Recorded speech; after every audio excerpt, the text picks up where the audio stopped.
Neat Nation. If anybody wants to write us a theme song and I could build a better countdown, oh my gosh, I hadn't even thought about that. Yeah, that would be awesome. We need a theme song. So first thing from today, we already know we need a theme song. So I'm going to write that down. Theme song. Second thing, it is our boy Brian's birthday today. So happy birthday, Brian. How old are you? Are we frozen already? Did we lose him? Oh my gosh. That's not good. We were clear. Everything was clear, and then we lost him. Squad, if I'm frozen, tell me. If Brian's frozen. Oh, where'd you go? I thought you left. We're going to have internet issues today. Delightful. Everything was fine until I clicked the go live button. Yeah. Yeah, I just saw both of our wheels. It looked like we had black screens and spinning wheels. I didn't know what it was. Okay, hopefully that was just you then, but we'll see what happens next. Anyway, I was just saying that, PSF Hybrid says I'm good on my end, but hopefully it was just our connection. Anyway, I was telling everybody it's your birthday. So we got some happy birthdays. But I asked everybody, or I didn't ask everybody, I asked you specifically, how old are you, Brian? 36 today. Nice. Yeah, you got me by 5 years. I'll be No, you got me by 4 years. I didn't realize you were in your 40s, Drew. Jeez. Yeah, not quite. I'll be 32 in end of September, so we'll do another birthday live. But if you guys want to buy Brian a drink for his birthday, you can super chat. That's a way that you can support. But we got a lot to get to today. There's going to be a lot of fun stuff. We're going to start with a little bottle pop of Willit 4-year family estate small batch rye. We're going to talk about Willett Distillery. Do a little what's the deal? Why is it a thing? Eric Sawyer hits you with a happy birthday super chat, Brian. Oh, thanks, man. Before we get too far, I want to remind everybody that today's show is sponsored by High Noon Sun Sips, the 100-calorie, gluten-free, no added sugar vodka and soda can of pure bliss. We are drinking mango tonight, my favorite flavor aside from pineapple. I need to hire a lawyer soon. This joke is getting old. I was almost late to the show because I ran out in a storm to make sure I had some of these for tonight. Because that was the important thing. Drew's texting me like, dude, you almost there? I'm like, chill, dude. Chill. I'm on my way. Get my sun sips. Anyway. Sun sips and some Old Forester birthday bourbon 2020. You deserve it. 100%. No, so here's what. I'm sorry. I'm derailing. We're already. I'm just trying to get through the agenda right now. Okay, go ahead and go to the agenda. Okay, I won't do the giveaway. You're gonna do a giveaway, or you give something away? Okay. You don't want to do the giveaway. It's fine. Just wait. Well, Brian might have a giveaway for us, so we're gonna talk about this Willett rye. We're gonna talk about Willett Distillery. What's the deal? Where'd the hype come from? Is it worth it? We've talked a little bit about Willett. We did an awesome single barrel overview with Josh Devitt, their single barrel guy. Swell dude, really swell guy. You can go and check that out on entryproofpodcast.com. So do that. And then at the end, Andrew Beck, who I've not seen in the chat yet, our boy Porkins, hopefully he shows up because we're tasting his whiskeys. He gave us 5, a blind of 5. And we got our contest. So we're going to do that on the back half. So we'll get through the juicy Willett content for those that want it. And then we'll do another whiskey face-off here. A couple more housekeeping notes. Welcome if you're new to the Droopy Whiskey / Entry Proof / Abandoned Bourbon world. Glad to have you all. I put a ton of links down below for you to check out and have a good time. You'll just be able to peruse content forever. There's a link to my channel, to Brian's channel, to our Entry Proof podcast. That's our podcast, our website. And then also been doing some work on some Droopy Whiskey t-shirts that are third-party fulfilled. There's a link down there for those too. You can check them out. I may just flash those up at random times, those designs. Also, if you're a Patreon supporter, look at these Brian Bikey t-shirts. Look at these. Dude, that reminds me. That reminds me of Aeropostale back in the day. Look at that. Look at that Brian Bikey t-shirt. Pretty sick. I did order, if you're a Patreon supporter, they're getting ready to bottle the Middle West pick. the limousine rye pick, likely going to be a limousine rye, is happening on Saturday. So picks are starting to move, squad. Those are for Patreon supporters. And then also, I just ordered the Patreon shirt. So if you're a Patreon supporter at the $15 tier and above, you get 2 shirts. The first shirt has been ordered and should be here next week. And then those of you who've been supporting for 6 months, you'll get your shirt pretty quick. So, all right. Oh, Beck's here. Dude, glad you showed up.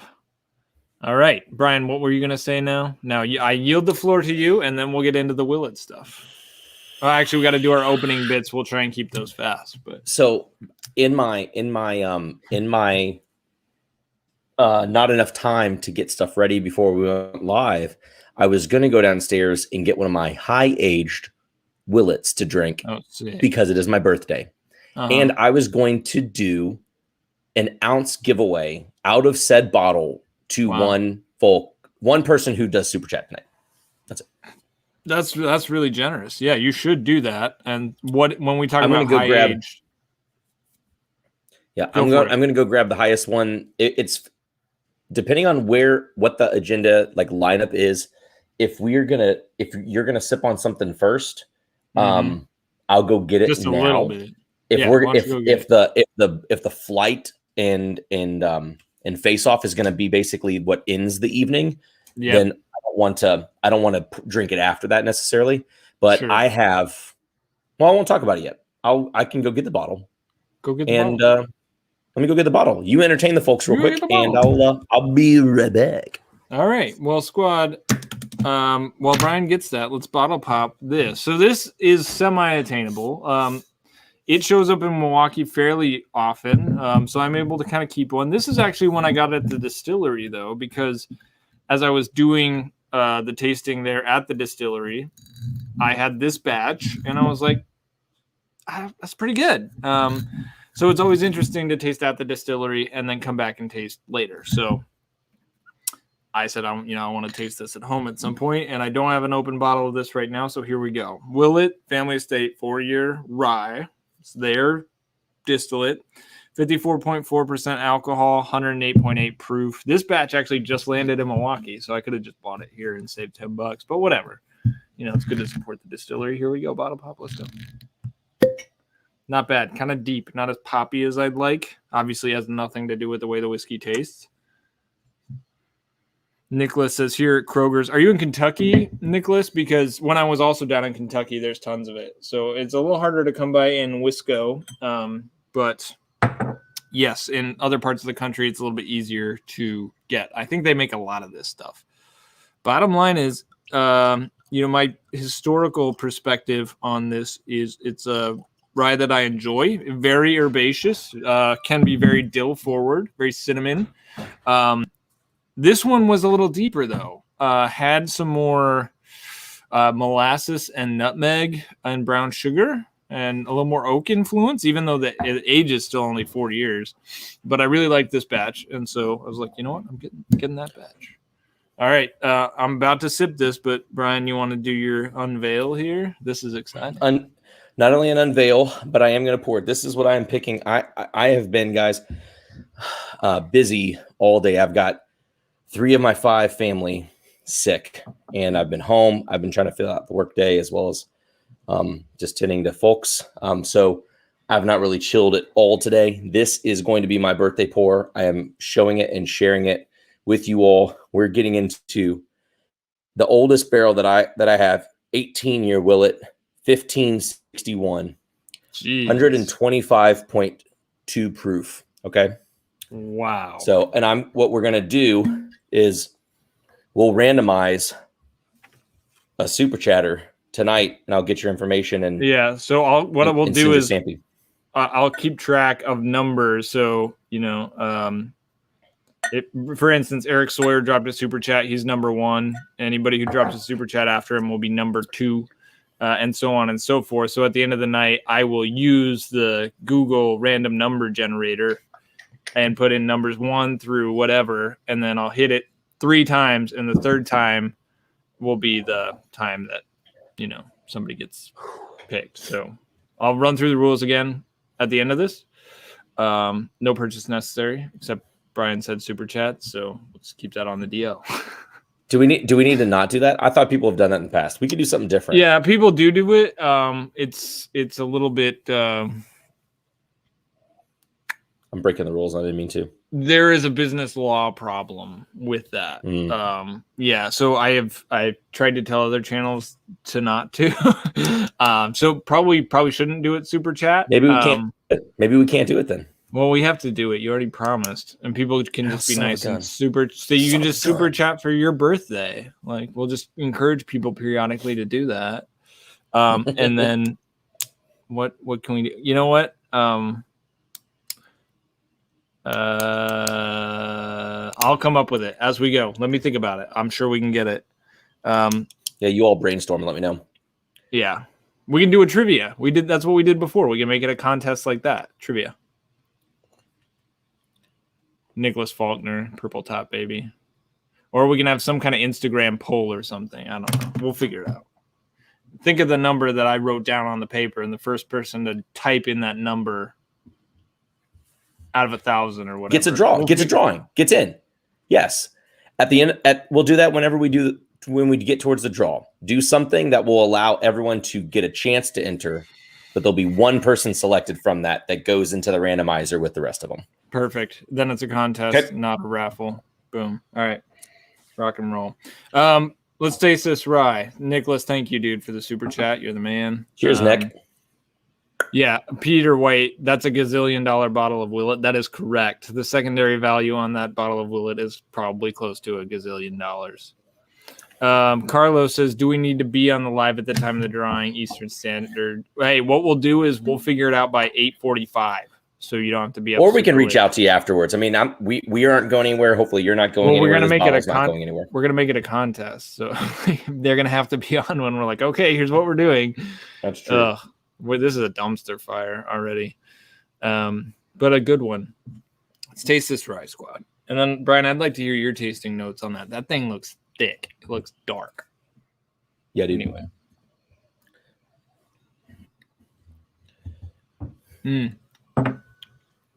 This is rich. It's really sweet. Like strawberry Tootsie Pop. Definitely the least dilly herbaceous Willet batch I've had. Way better. So I just had the other night rare breed rye. Disappointed in rare breed rye. I expected a lot more, particularly because I generally love turkey. And the 101 rye is pretty solid, and I don't think rare breed rye is like a dramatic improvement on that. So this knocks the pants off rare breed rye. Is way less of that cinnamon stuff that people have talked about Willet rye can get into. And that was the first pour of whiskey I've had since 12:30 today. So I'll have to get back to it. But GS Superman, super generous with a super chat on your birthday. First time in the stream, and happy birthday. Yeah, cheers, dude. Awesome. Yep. Thanks for joining in. It's a fun one. We have we don't always do what the deals on, what's the deals on these. So, we'll get into that. And then the tasting we did last week was a really fun episode. So we'll be doing something like that again this week. So I'm super looking forward to that. Yeah. So I get a little bit of like candy ginger on the nose, a la a Michter's barrel strength rye. It doesn't come through as much on the palate.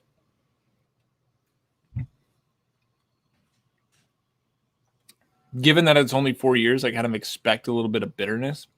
Doesn't really show up. It's mainly just candy with a little bit of, rye. It tastes like rye. I'm going to have to pull it out a bit more than that, though. But while I do that, Brian, what are your initial tastes on yours? First comment face. Another happy birthday. Killing the tasting vids, Brian. What's the best Willet y'all have tried? I had a Willet 17-year, not a bottle, just a taste once. That was pretty incredible. Family State, obviously. Yeah, there was. I'm trying to remember what my favorite's been so far. It was likely a pour that I had at the bar. And I'd probably have to go back and look at what barrel number specifically it was. But it's definitely one of the ones that's rumored to be Brown Foreman. It was a really short barrel. For those who don't know, or aren't super up to the Willit stuff, well, congrats. Which would include don't go down that rabbit hole. Yeah, don't go down that rabbit hole. It's really tricky. Deep rabbit hole. But, Willit family estates, I basically identify by numbers, barrel numbers, and you basically assume what those numbers are runs of. It's not necessarily, it's like a game. I don't know if they did it on purpose. I mean, it's mainly just like there's no point as a distiller to disclose. Like, why disclose? Well, transparency, that's one. That's a new thing that we're running into. But it definitely keeps it like exclusive seeming without it. And there are some, a lot of their distillate probably does come from Heaven Hill. And then it's speculated that there are some runs of their stuff that has been from Brown Foreman. So imagine like King of Kentucky, but aged, not any heat cycling, not, at the highest point in Nelson County in the Willit Rick houses. There's a lot of other flavors, complexity that can come from that. So it's probably one of those. I don't remember what year, 13, 14-year-old or whatever, but this one's pretty dang tasty. This is like oaky cherry cordial. Nice. It's got like a big, it's really mouth-filling. There's a lot of oak. There's like some deep resonant, like chocolate and herbaceousness. A big presence of like cherry fruit flavor.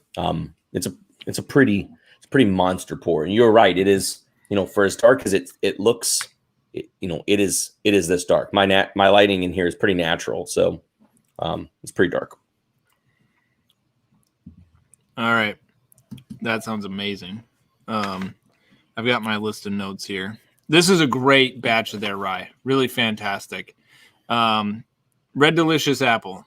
I mentioned Tootsie Pop. Strawberry Tootsie Pop. Lime zest. And then it explodes with like black pepper, baking spices with a touch of dill and ginger on the finish. So really delightful batch. 108.8 squad. So if you dig the Willit Rise, I highly recommend. That one is around Milwaukee right now. John White, thanks for the super chat, my man. Did you see Livewire Whiskey's Dank Live? No, I'm not sure what that is exactly. Kind of curious.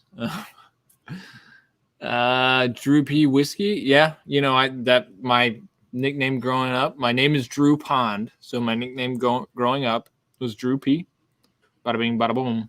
Drew P. So it's a Drew Pond whiskey, but that's just not nearly as catchy as Drew P. whiskey. So Elsa, what's up? Where there is Willit, there is always a way. Elsa's the bomb. Thanks for the super chat. Appreciate it. All right, so let's get into this question while we sip these whiskeys and get our palates ready for our sample tasting later. What's the deal with Willit? And those of you, like, if you're a whiskey geek at all, particularly bourbon or rye, you're familiar with the Willit family estate bottles, which look like this. Brian, show yours. Can you show yours? They look like this, or they look like Brian's. Or if you have some of the very vintage stuff, they can have wax tops as well. So mine and soon they'll have red ones as well. Out. Oh, that's sick. Really? What's the red for? The Boo Rye. Oh.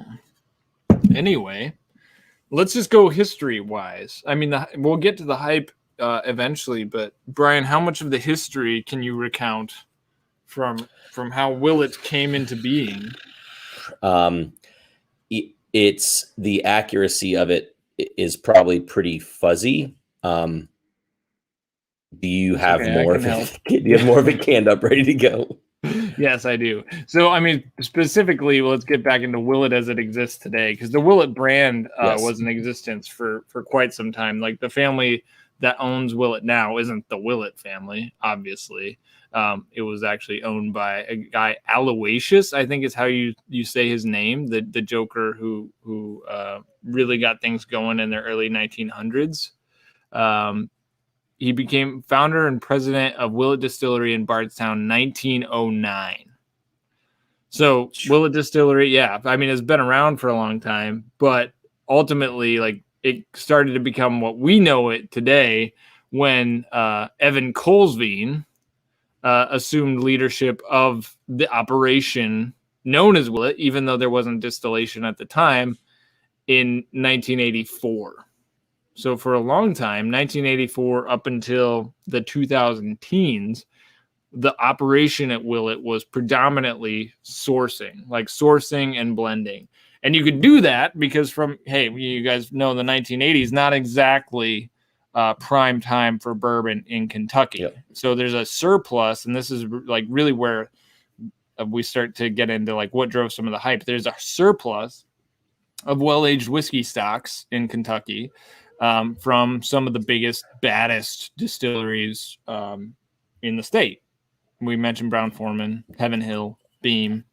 They got a lot of well-aged stuff, and nobody wants it because just bourbon's not that popular. So Evan's like, well, that's great. That means I can buy some really dank whiskey and make some pretty rad brands, and the pricing is not going to be exorbitant.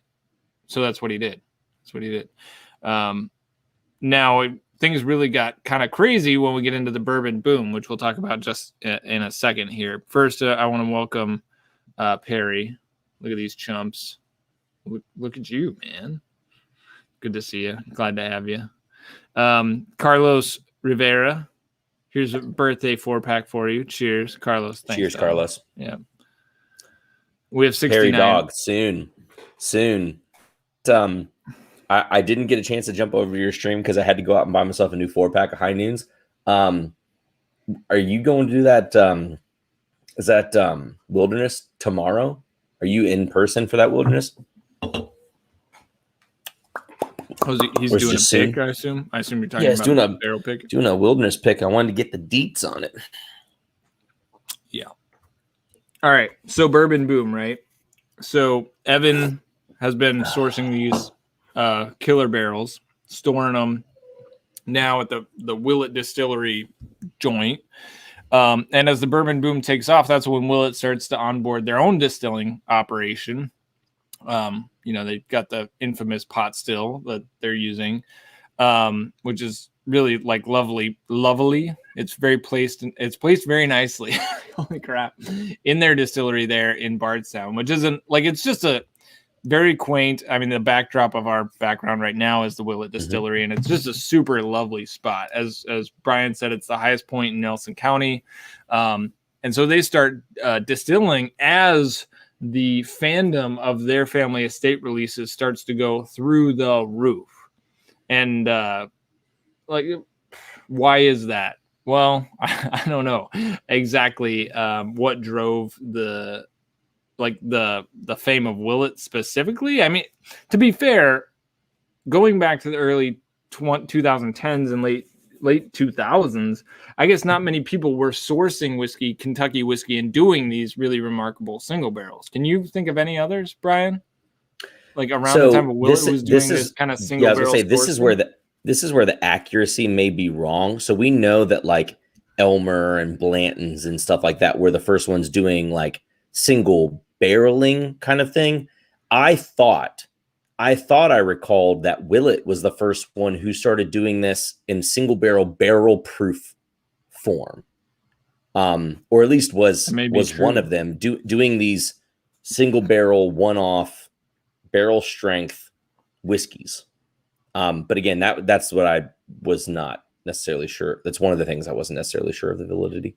Yeah, that may be true. I had not heard that, but I can't think of another one that was bottling barrel proof at single barrel. I mean, the store pick was kind of non-existent going back to 2005. Like, it just wasn't very prevalent. So somebody barreling single barrels at barrel proof, at the very least, is innovative, if not pioneering. Going back to that time frame as well, mid-2000s was when Drew Colesveen, Evan's son, joined the business. He eventually would move into that master distiller role and kind of take over, operations of all the whiskey business, at least whiskey production business. So they're well positioned. They've got great stocks of old whiskeys, which is, we believe that's quite amazing, from the best distillers in Kentucky. And then in 2008 is when they released the family estate rye. So they've been doing some family estate bottlings. Oh, it looks like let me just check my data. 2008 is when they released bourbon and rye. First bourbon and then rye. I've got a really handy outline here. So they move beyond like the Rowan's Creek, Noah's Mill brands, which they had kind of built their distribution on, and then started releasing their family estate stuff. That's also when they released Pot Still Reserve. This is before they did any of their own distillation. So initially that Pot Still Reserve was entirely sourced as well. And that was one of the first products that became predominantly Willet distilled stuff as they began to produce their own in the 2010s. That's now entirely Willet distilled. And I heard when I was at the distillery, it's now an entirely wheated bourbon product. So that's interesting. So the hype was, as I mentioned, well-aged stocks, great stuff. And then we all decided we loved well-aged bourbon and we couldn't get enough of it. And it was fairly scarce. Like when Whiskey Geeks in Kentucky, where the bourbon boom started, fell in love with the family estate products. They kind of bought them all up. And as others of us jumped on the bourbon bandwagon, we became aware of it just as we became aware of the Booker's 25th anniversary release, or, the old Rittenhouse 20-some-year-old rye, like these legendary products, because that's what the very early bourbon geeks started to go bananas for. I say early as in late 2000s, not that long ago, but early in terms of this wave of bourbon fandom. So they were into it pretty quickly. And so then we all realized that, oh yeah, this is a legendary brand that's now been built up by Evan and Drew here over the last 20 to 25 years. And so now the hype for the Willet name, given those well-aged Kentucky bourbon releases and ryes, because there are also some ancient ryes that they released. What was like 27-year-old, maybe one of the oldest that they did. I had a friend who was able to taste that at Jack Rose. Yeah, 27, 28. Yeah, so they've done some of these ancient single barrel proof bottlings. And so now we're all like, oh yeah, the Willet name is fantastic. So I want to try and get the Willet stuff. Meanwhile, they don't have an infinite stock of this ancient stuff. They started distilling, as I mentioned, 9 years ago. So early 2000 what? 2012. Oh, thank you. So not that long ago. So do they have they built up a well-aged stock of their own stuff to just replace these, 15-year-old or 17-year-old in the case of Brian, what he's drinking now, Willet family estate bottlings? No, I mean, obviously not. So they're trying to ride the strength of the brand they built as their well-aged stocks dwindled, even though they still have some. You can still go to the bar at Willet and taste some of their single barrels. Periodically, they'll release some well-aged single barrels in the distillery for $800 a bottle. But they're not cranking it out in the volumes they were 5 years ago, even 3 years ago. Like the demand just sucked it dry, suckled at that teat until there was nothing to suckle. So where are we now? So where are we as Willet is now starting to release their own distillate and introducing their distillate into their own brands of Noah's Mill, Rowan's Creek, Johnny Drum, Pure Kentucky, and the Pot Still Reserve as they run out of their source stocks. And they're also starting to release the best barrels that they have of their distillate in the family estate line. So we've seen tons and tons of these 4-year small batches of family estate rye, which is, of course, nowhere near as good as their old single barrel family estate ryes, or even their 10-year small batch rye that they released a few years ago from MGP. Really solid stuff, but well aged. But it's still good. So we kind of give them a break, like, oh, it's good. But they're riding a lot of the strength of the Willet family estate brand name in creating the demand for this 4-year product. They've also then started releasing the bourbon. I think the youngest family estate bourbon they did was 5 years. And now we're seeing up to 8 years in the Willet family estate bourbon single barrels, which is exciting, as they're holding barrels back to get older to release. But the hype around even these 5 to 8 year old bourbons is carrying. I mean, it's pretty big. The secondary value on any family estate bourbon, purple tops, is $300, $400 for just your probably average one. The Willit name commands the dollars, but it's not because necessarily the juice inside will blow your mind. Brian and I, when we did that podcast with Josh Devitt, the juice was good. We had a few different mash bills, and that's another thing is sometimes they're wheated, sometimes they're rye. Brian can tell us a little bit more about the mash bills they're producing, which I'll let him do that in just a second. So it's good stuff, but it's not world class. It's not mind blowing, but they're able to command the secondary value because they spent so long building up the strength of the family estate brand, where whenever you get a bottle, it's going to be hard for you to be disappointed in it because you've got so much invested in it from either a affection standpoint or an actual dollar standpoint. So I'll take a breath. Brian, you're very familiar with Willett because you're down there all the time. You know Drew personally. So why don't you fill in any gaps or any points you thought, like, oh, well, you were talking about this. I thought this was interesting. Or share what you know about their actual production operation. Yeah, so we'll just talk a little bit about kind of modern Willett as it is. They're, like you mentioned, their old stock is dwindling down. What's interesting, I've not thought about this really, so I'm not specifically prepared, but we've been talking about craft distilleries and with people on the podcast, Blake specifically, and about the new way that people are doing things, and about Bardstown Bourbon Company and the new way that they're doing things, Wilderness Trail, the new way that they're doing things.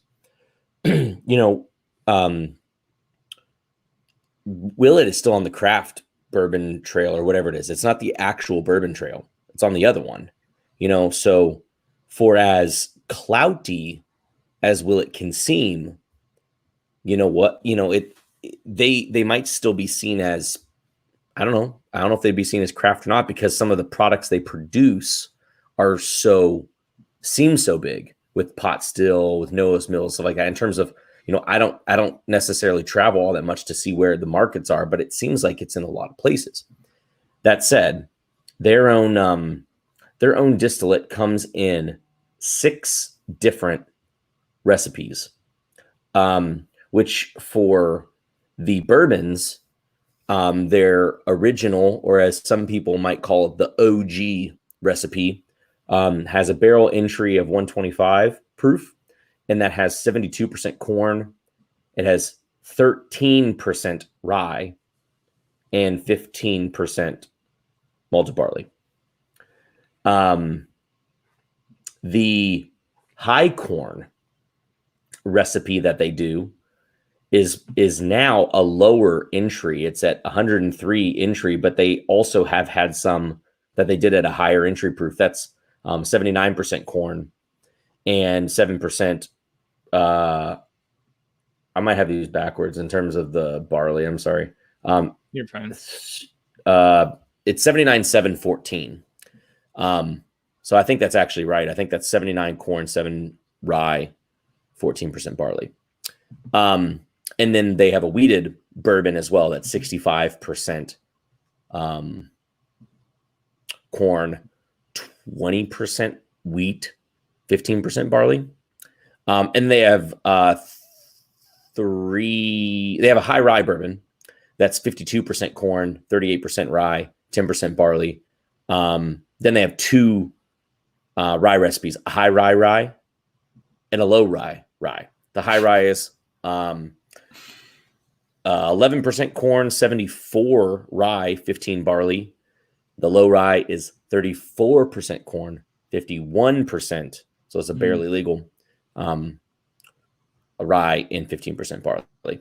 And so you're seeing, mixtures of some of that stuff in what they presently have. And again, you don't exactly know what's what. That's the problem that I mentioned. Some of you all might not have caught this initially, but what we're presently talking about with their mash bills, yes, they go into some of the small batch products, or what we're seeing now coming out of them, Johnny Drum, Willit Pot Still, Noah's Mill, all those things. But if you were to see a Willit family estate bottle like this, and you look at this barrel number right here, that's pretty much the information you get.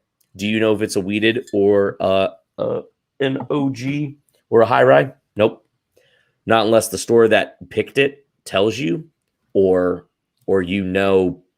from decoding. And I think that's the thing that's fun for Willit people and annoying to non-Willit people. Yeah, I'd say it's pretty annoying to me because I want to know what's in the dang bottle. And so, like, if I pick up Johnny Drum or Pure Kentucky, I don't know what's in the bottle other than it's a straight bourbon, but it could be a blend of, it could be 4 grain because they're doing a blend of mash bills. I'm just like left to discern. I guess that's maybe kind of fun to like be left to discern what's in it and you just take it for what it tastes like. At the same time, if you're a whiskey geek, you're like, no, I want the story. Give me the data.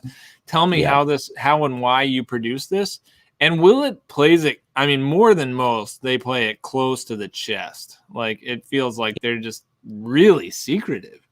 And so what's interesting, and I will say, if you are just now going to be getting into the Willett realm, a lot of these older source barrels are not necessarily feasible unless you find them by the pour or something. They just don't come out that much. And even like you mentioned, Willett Distillery, they used to have them reasonably priced in the distillery.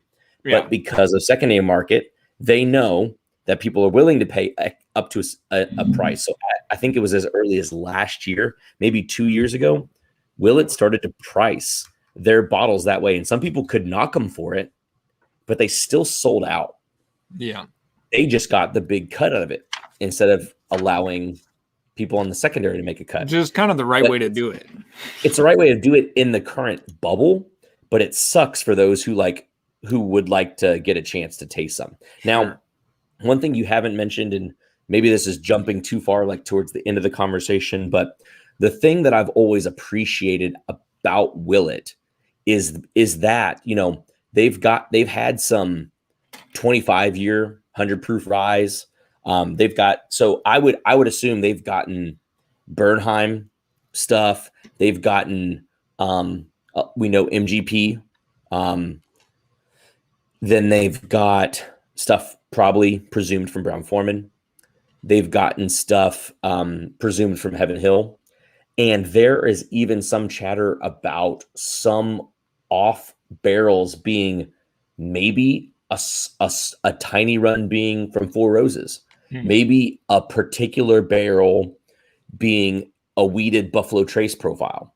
Like, I don't know where some of these things have originated from, but the thing that I've always thought was interesting about Willett is, like, if you like whiskey and you are spread among a lot of distilleries, a lot of the larger distilleries that are out there, Willett is the only umbrella that could give you a profile that hits everything that is what whiskey is in the history of things, right? You mean because they've been able to source from so many people over such a long time? There's a specific run of barrels that I think has been pretty talked about whether it's Beam. So if you're talking about one umbrella that has bottles of Willett Family Estate, and you could have, let's say you found one bottle from each of these alleged things. You could have a Willett bottle that might be or taste like Four Roses, a Willett bottle that might be or taste like Beam, a Willett bottle that might be or taste like Brown-Forman, a Willett bottle that might be or taste like Heaven Hill,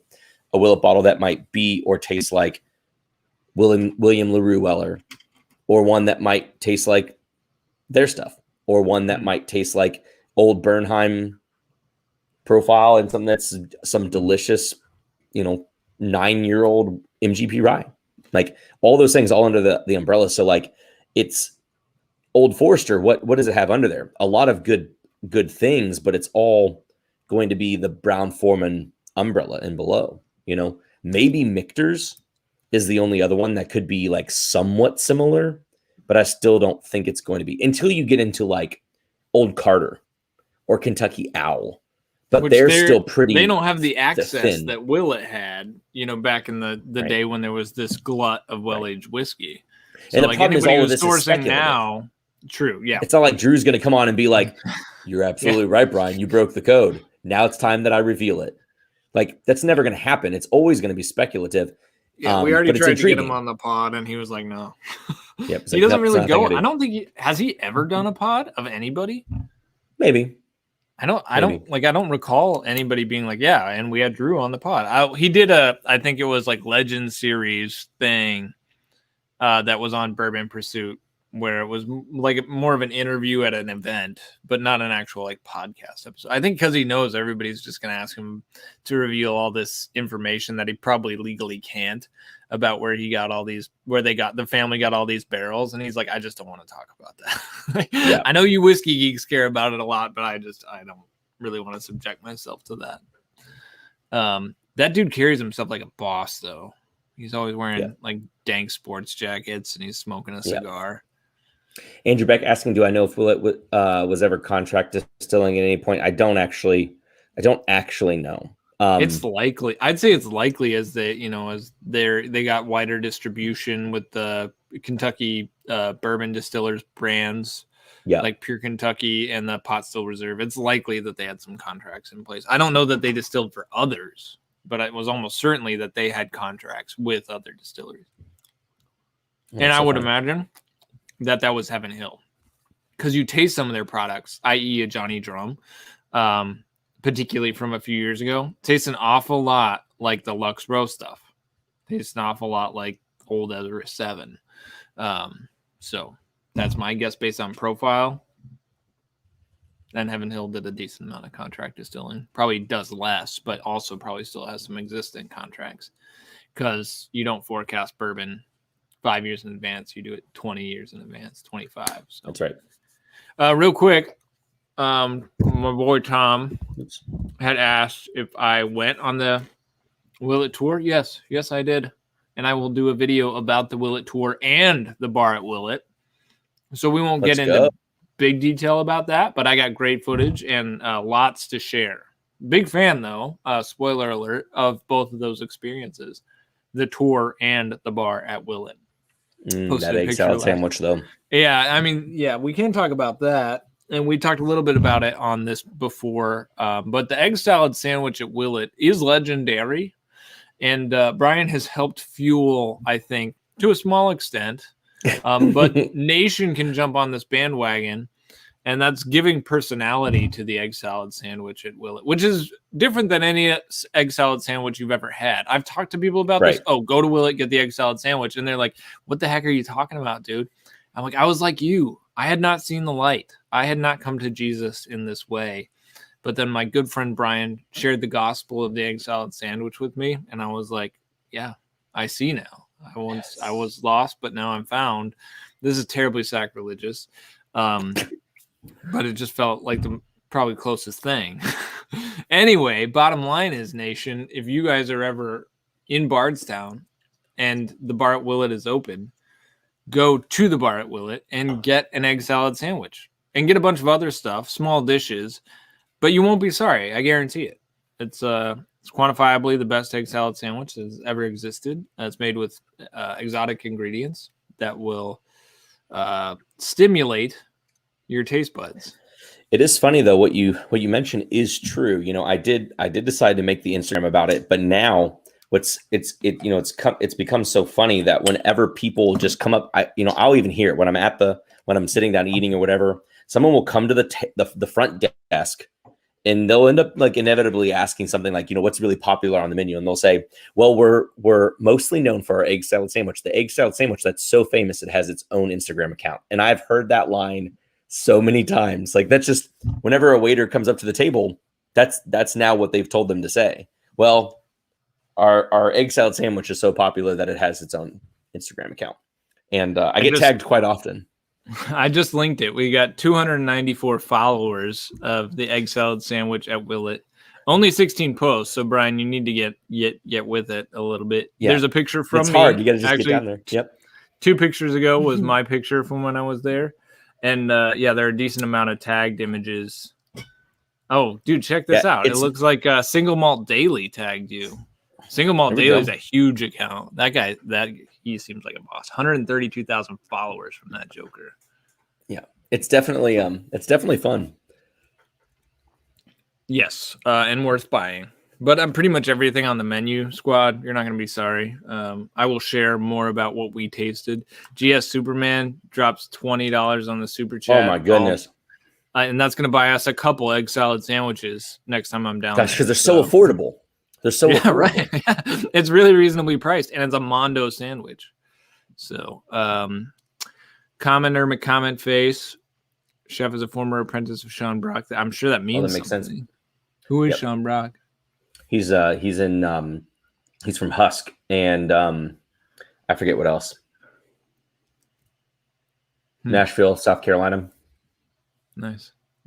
John White says there's an episode. Oh, I gotta give props. 31st anniversary, dude. Congrats. That's awesome. Yes, it takes something special to keep your covenant, for 31 years, and probably grace when times we don't keep our covenants. So just mad props to you and your wife, probably more. So congrats, dude. Hopefully you have a good evening. Maybe you should go hang out with your wife unless she's watching too. Happy anniversary. Hopefully she's in bed already or something. I don't know. All right. Anything else on Willit? Any questions? I mean, like I said, Brian's probably got more of an in, but it is a little cloak and dagger. That's a little bit of a summary of what we know is going on there. As I said, I definitely encourage you to visit. It's a very lovely campus for sure. Oh, here's a random fact. They age hams. Sean Brock's hams. Oh, get out, really? Yes.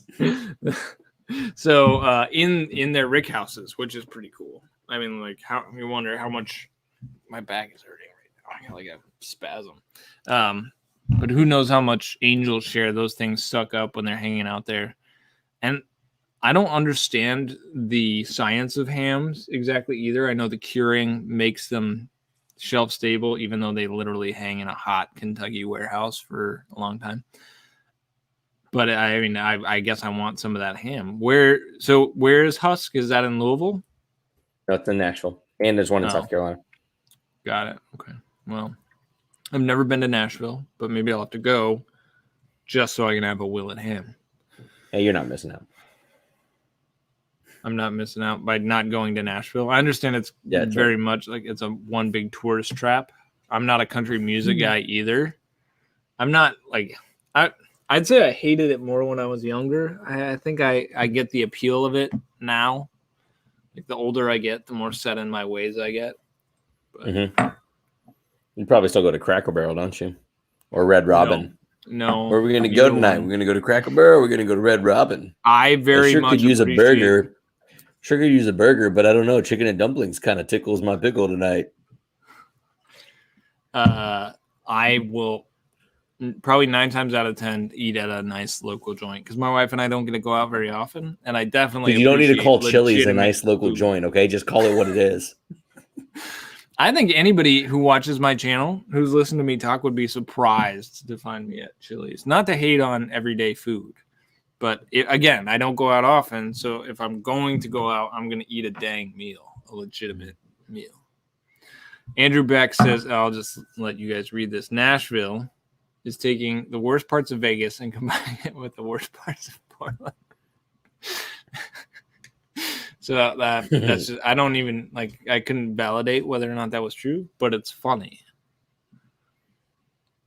Hey, nice. highlight that comment that Brian Mackey made real quick. So that's interesting. He said just popped in, wonder what was said, anything about Pure Kentucky or Bardstown Bottled and Bond. I don't actually have a lot to say about Pure Kentucky. However, I would say he is right. Bardstown Bourbon Company, or excuse me, Old Bardstown's Bottled and Bond is one of my favorite Bottled and Bond products. It's a sleeper. Yeah. It's like $20, which is kind of high for some of those Bottled and Bonds. But to me, it's just way better. It's just way better for $20. That's like, off the top of my head, would probably be my go-to. Yeah, I mean, it's full of flavor. It's like just high end enough for a Bottled and Bond. Go ahead, finish. I was gonna say it's kind of high end for Bottled and Bond. I don't even purchase it all that much because it's like so. I'm like, man, when am I needing like an upper tier cheap Bottled and Bond? You know what I mean? It's just normally if I'm looking for a cheaper, I'm looking for a mixer. And Old Bardstown is one of those things that like, yeah, it It's a great mixer, but it also is nice to sip. It's a solid pour for $20. Is it widely distributed, or is that one of those things that's only available here? It's not available up here. I think the Bottle and Bond is Kentucky only. You can get standard Old Bardstown up here, but it's the 90 proof. And the Old Bardstown Estate that's available at Willit itself. That's solid. Is like 101 proof or something like that. It's good. It's really good. Yeah. Yeah. So they do a good job. I really like Noah's Mill. Like if I had to choose one of their Kentucky bourbon distillers products, Noah's Mill is probably the one I would go to. That one to me is rich and full, pretty hot, kind of a nice Booker substitute, actually. I should do a video about Booker substitutes and name that one because I think it's a good Booker substitute. I may like it better than Booker's, honestly, but I don't have one to do a side-by-side. Again, maybe I should do that. Yeah, it more and more, it tastes like a single barrel Willet because that's the kind of stuff they're using now. So it's like if you don't mind small batched, but kind of close to the proof that you'd get in a single barrel, just buy it. My back is all of a sudden killing me. This is not good. Oh, dude. Yeah. It's because you should drink some Noah's Mill. Yeah, I mean, once we get into this 5 whiskey blind, which is like 5 ounces, these are full ounces. And last time I drank most of them trying to triangulate on this. Okay, I'll feel better in just a little bit. So this is my hidden secret. Okay, this will be my hidden secret. Let's go. To everybody who's slept on Noah's Mill. Okay. If Noah's Mill is on the shelf in your area, and you're the kind of person that's like, I just wish I could find one of those 6 or 7 year purple tops, buy Noah's Mill. It's 114-ish proof. So it'll be slightly lower in proof than some of those, but the flavor you're going to get is going to be really similar to the purple top 5, 6, 7 year Willits for what is it, $50-$60 or something like that? Yeah, 60 at the most. Yeah. $50-$60. If your place distributes Willit, it's always there. And it's going to be 95% that flavor profile. And some people, that's not it. Some people, it's still like, I'm kind of one of those. I liked the younger Willet stuff for a little bit. And the more I drink it, the more I was like, I think I need it to be like 10 years old before it starts to like get into the flavors that my palate's now moved to. My palate now just wants a little bit more oak, and it has kind of like some cinnamon and some heat. Yeah. And that's just not where I lean. Yeah. So anyway, Noah's Mill, solid. If you're just joining us, thank you. Appreciate it. It's Brian's birthday. So 36. It's my birthday. Which is awesome. We've kind of given a little rundown of the Willet history and how it got its hype. And current products. But generally, I'd say I'm excited to see where Willet continues to go because it does seem like they hold back aged stocks a little bit. And they're getting ready to release a wheated product under the Willet name that's not the Pot Still Reserve. Brian mentioned Brew Rye in the Family Estate lineup. Yep. So it'll be fun to watch. I doubt I'm going to get anything of that, but it'll be fun to watch. That new red label will be interesting because it's going to be some of their young bourbon mixed with 10-year rye, which I'm assuming is going to be MGP. Yeah, probably. I mean, they haven't been distilled. Well, I guess they're probably at 8 or 9 years for their own rye, their oldest stuff. Yeah, so, I mean, it's close. It's close. But their ryes are, honestly, I think their low rye, personally, their low rye mash bill is my favorite mash bill of the 6 that they make. Mm. It's crushable enough that it's like a bourbon, but it has less heat to it. And I've just had some that have just been downright delicious. William Wiley, what's your thoughts on Rowan's Creek? Solid? 101 proof? Yeah. Pretty good. I'll take it. Pretty good. Yeah. I just would rather have Noah's Creek or Noah's Mill. I agree. Rowan's is fine. But I would take Noah's every day as well. So I wouldn't be surprised if this batch, real quick, this batch that I was tasting, this 108.8, I did bottle pop this as well if you're just joining us, 108.8 proof 4-year rye. I wouldn't be surprised if this has a decent amount of that lower rye mash bill in there as well because it just came off less herbaceous and sweeter. than some of the others I've had. Anyway, what were you gonna say? It's Eric Sawyer's birthday too, right? Joint birthdays? Or was it yesterday? His party's tomorrow. But yeah, but no, because he said he said you guys share a birthday. So yes, happy birthday. Happy birthday, Eric. If you are just joining the chat, I did my birthday pour was this 18-year Willit. And for anyone who super chats or at the end of the night, we will do a randomizer for one person to get into the or we'll do a raffle for somebody to get into the randomizer. So you don't have to have any cost to get in. I'm going to give away a sample of this 18-year that I shared on my birthday to one of you. Brian Mackey said, what's that note I get in all Willit products? I mean, cinnamon shows up in pretty much everything. You know, and there's kind of a funky nut too. Yeah, maybe what you're calling grass. There's a kind of a funky nut that is reminiscent to Lux Row too, that I get taste in a lot of Willit products. But in this, Kyle asked a question, does the low rye, thanks for the super chat, Kyle. What's up, dude? He said the low rye tastes grainy. I don't know, again, what the mash bill of this batch is, but it's not grainy at all. None of their ryes to me have tasted very grainy, which I hate grain. I hate young grain notes in whiskey, and none of their ryes have gotten that for me. John White, happy birthday, Brian. Love your reviews. Yes, Brian gives very detailed product reviews. I enjoy them as well. Sorry. No. That is a plus, Brian. So like a Somm level reviews. That's what we're calling it. Oh, dang. What a good name. What? That's a good name. I should change it. Somm level reviews. Yeah. Poof. No one steal it, okay? Well, I mean, Whiskey Tribe already uses that Somm reference, and then Hood Somm uses the Somm reference. So it's not exactly, pass. All right, are you ready to get into? Oh, real quick, we have to pick whoever's going to win. We got to figure out this contest so somebody can win a 1 ounce sample of that Willit, which I frankly want to win myself, but I will not compete. So how do we want to do this? I'll write down a number. You said the plan. You tell me. All right, so everybody gets to throw out one guess. I'm going to write down a number between 1 and 100, and we're going to pick the person who gets closest to it. So we're going to give you, from the time I write down the number, wait, don't say anything yet. From the time I write down the number, we're going to give you a minute to put your guess in. And then I'm going to choose whoever's closest. Okay.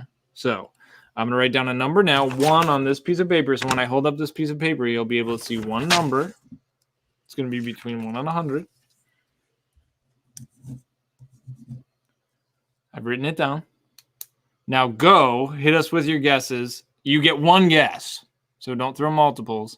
And the person who gets the closest wins. You have a minute. Go. It's going to be interesting to see what people drop so far. Mm-hmm. Well, I got to try and keep up with these.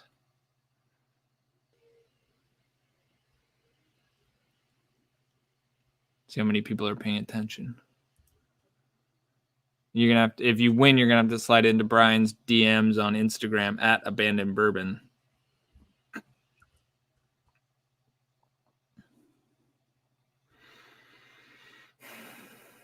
A lot of people with really good guesses. Everybody knows what numbers are, which is helpful.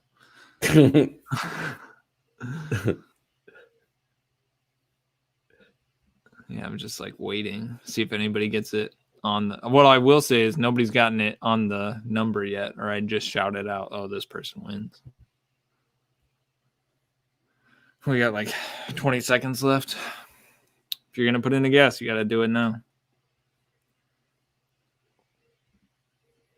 Should have some. 10, see, this is where we need the 9, theme song for. We could kick on the theme song again right now. 7, 6, 5, 4, 3, 2, 1. All right, Brian, tell me one last chance.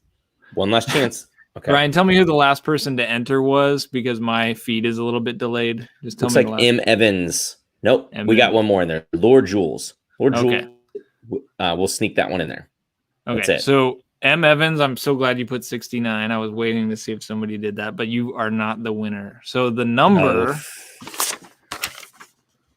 is, sorry, can you see this? It's like no one can see that. Well, crap. Okay, there you go. 33. 33 is the number. And let me get up. It's Carlos Rivero got closest. Which sucks because Corey Neighbor just put 33 on there. I don't know if because he read it or what. Yeah, maybe.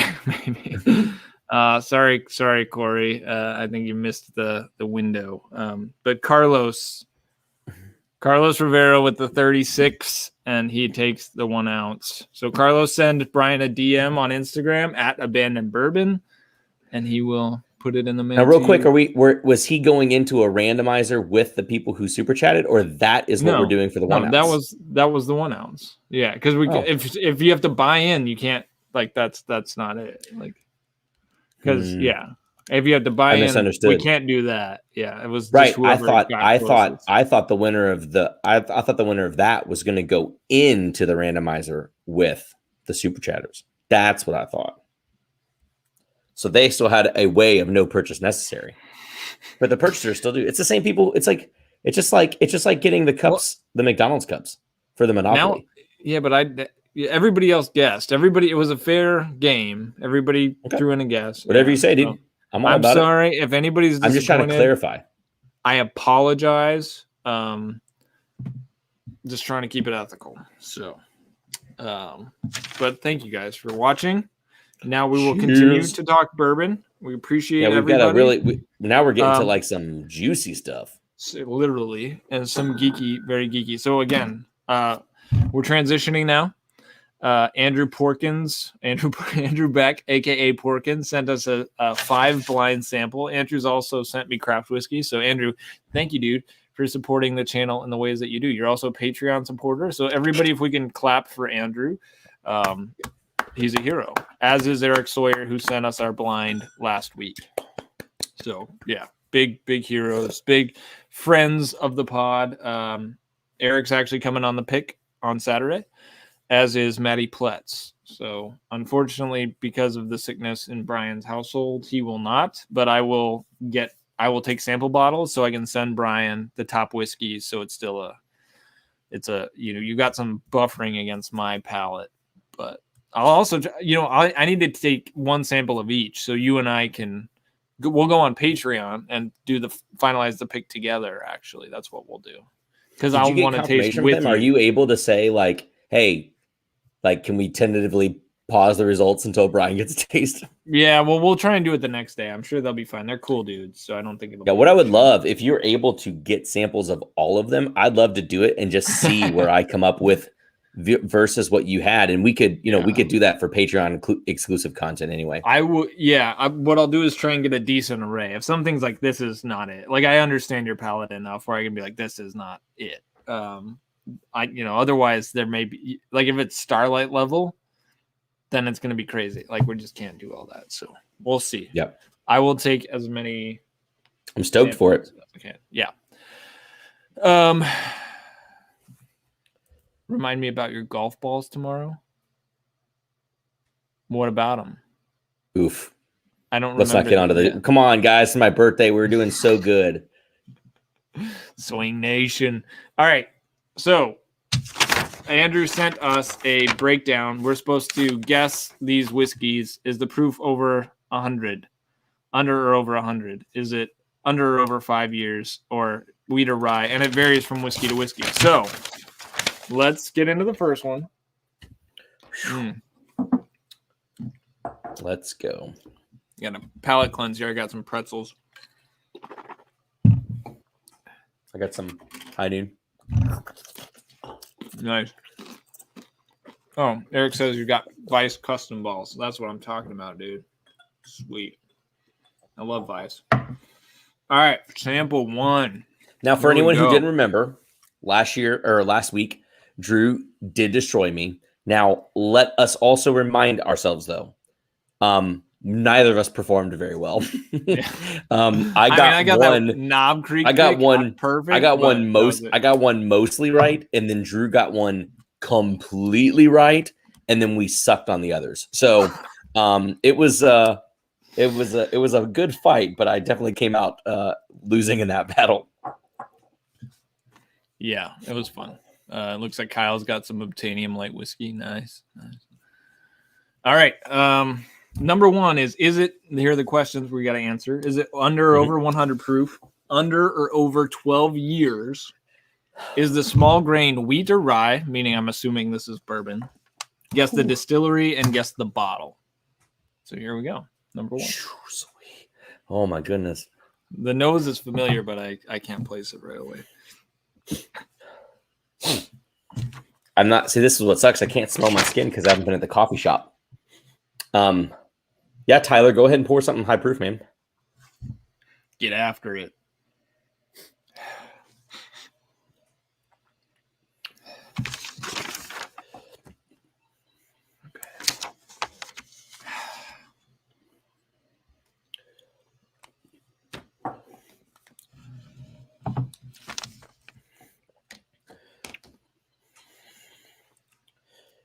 This is a good whiskey.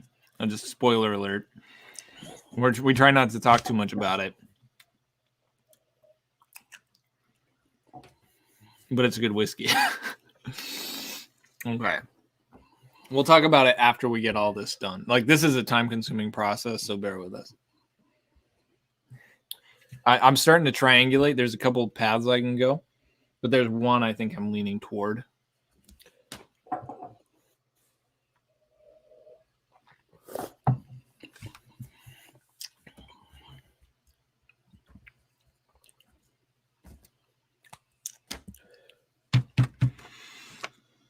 Dang it. This is really tough. I'm going to have to sip it again. So I'm kind of using torn. what... I'm torn. Yeah, I'm also torn. There's kind of two paths, and I've got to crapper get off the pot here. We have 69 people watching. I think you and I are triangulated to this. I think you and I are on the same page. Maybe. It's tough. Maybe not. I mean, maybe I'm really throwing hard. you off, son. Yeah.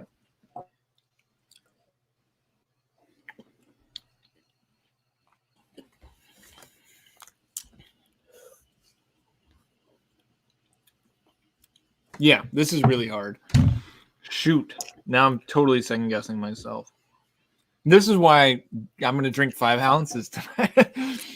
Here's what I'm going to try. Here's my strategy. Strategy. You remember last time I took notes and I kept tasting. I second guessed myself. I changed them and they were wrong. You kind of got this time. Gut. My strategy is going to say go with gut. Yeah. And see if I was right. That's definitely true. Yeah, we should definitely do that. That's what we're still on the first. If people are just tuning in, we're on the first sample of a 5 whiskey blind now. We discussed Willett. We're done with that. It was great though. You can go back and watch that, catch up to this. So the contest is this over 100 proof or not? Is it over 12 years or not? What's the bottle? What's the distillery? Is it a wheated bourbon or a rye bourbon? All right. Couple more sips.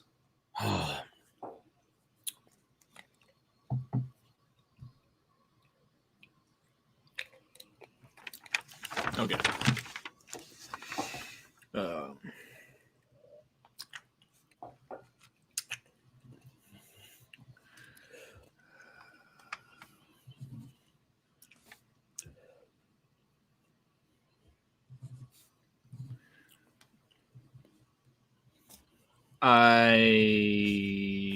This is pushing it, I guess.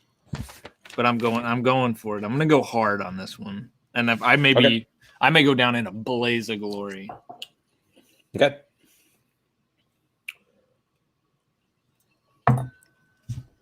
Okay. So first, my thinking. When I tasted it initially, I got some kind of smoky oak, and it's got some viscosity. Finish is a little dry. Mm-hmm. But I don't get like soft, big sweetness, like wheat. I get some grape, so I thought maybe this is a Buffalo Trace product. But the oakiness was kind of throwing me off in that it's not very hot. Like, it's very mellow. So I'm not thinking it's super high proof, but that kind of dry oak is signaling, and that viscosity is signaling some age to me. But a rye whiskey where they release it at a low proof and it's this mellow, to me, can only... Oh, shoot. Hold on. I gotta try one other thing. Ah, crap. I was thinking one thing and I may just pull up. I already wrote it down, so if I cross it out on this one squad, because we have to show these, know that I'm pivoting. Yeah, crap, I may kick myself. Hold on.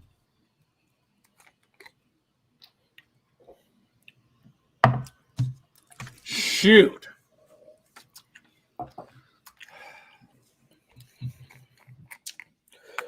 One second. I need like 20 more seconds. Okay. How confident are you on this, Brian? I feel like my triangulation was good, but I forgot about it. I'm 50-50. I think it is either, well, I think it is either one direction, two products, or the other direction, one product. And again, I'm trying not to flip-flop. So I'm just going to see where it goes. Okay. I am going to change some of my answers. There's no way. So I don't know what Porkins has or what he gave us. Come on, dude. Okay, I'm going to go with my gut. I'm going to stick with it, but I could be completely wrong. Yes. Okay. So either way, I'm probably completely wrong. So the delicateness is where I got hung up. And so let's start with distillery, because the distillery was kind of key there. I'm pretty sure it's a rye bourbon. Pretty sure it's not wheated. Pretty sure it's rye. I think it is. I also said a rye bourbon. Okay. So I'm thinking that given the delicateness, it's either low proof, limited release wild turkey, or it's so delicate that it tastes way below its proof point, and it's Four Roses Al Young. So I went with my gut initially and said it's like wild turkey low proof. But then I was like, oh crap, it could be Four Roses that's batting way below its proof point. I doubt that, but because I'm like, there's no way Porkins sent us Al Young. Both of your assumptions are valid. I personally think the palate is entirely telling of Buffalo Trace Distillery. Because the grape note. Yeah, it's what I would call it cherry, but yeah, it has that cherry grape sweetness. And the thing that's hard for me is placing that delicateness. Like, the reason I don't think it's a wheated is because I would think if it's a wheated, it would be Weller 12 because that is age stated, but it doesn't, or like an OWA, but it's not as hot as an OWA or as high proof. And it's not as oaky. Most of the Weller 12s I've have had a lot of wood. Mm. So to me, I was thinking Elmer T. Lee mainly, but I don't know how to know what its age statement is. Mm. And I was like, well, I'd like to go Rock Hill Farms, but that's 100 proof. I would like to go E.H. Taylor small batch, but that's 100 proof. Yeah. So it can't be 100 proof. It's got to be over or under. So you're thinking Eagle Rare, Blanton's. I went with Blanton's. Yeah, I think you're. But now that you mentioned Eagle Rare, I didn't think about Eagle Rare. I knew it had less. To me, it had less rye than a second rye. But I was like, what has that? It's Eagle Rare does, and I didn't. Yeah, I forgot. I think you're right. That. I think now, I pivoted away from Buffalo Trace initially. He says, "Hold on, just a minute." Yeah. I don't open it all yet. Or did he give us individual cards? He said in there that they're supposed to be folded and you should be able to go one by one, but I don't know. So I was just going to try and figure it out. Oh, well, don't I mean, there's just so much. He's right. They're numbered. Okay. But keep saying what you're going to say. Okay. So I think that the initial, I think the initial batch of oak is what threw me off. But now when you say Eagle Rare, I don't know why I didn't think Eagle Rare. I think it's probably Eagle Rare. So it's under 12 years. Real quick, 90 proof Eagle Rare. For over or under, you said? I said it was under 100 proof. I said it was under 100 proof. For over or under 12, you said? I said it was over, thinking it was probably like Wild Turkey Diamond Anniversary, which is what I said down. Under. We both said it was a rye.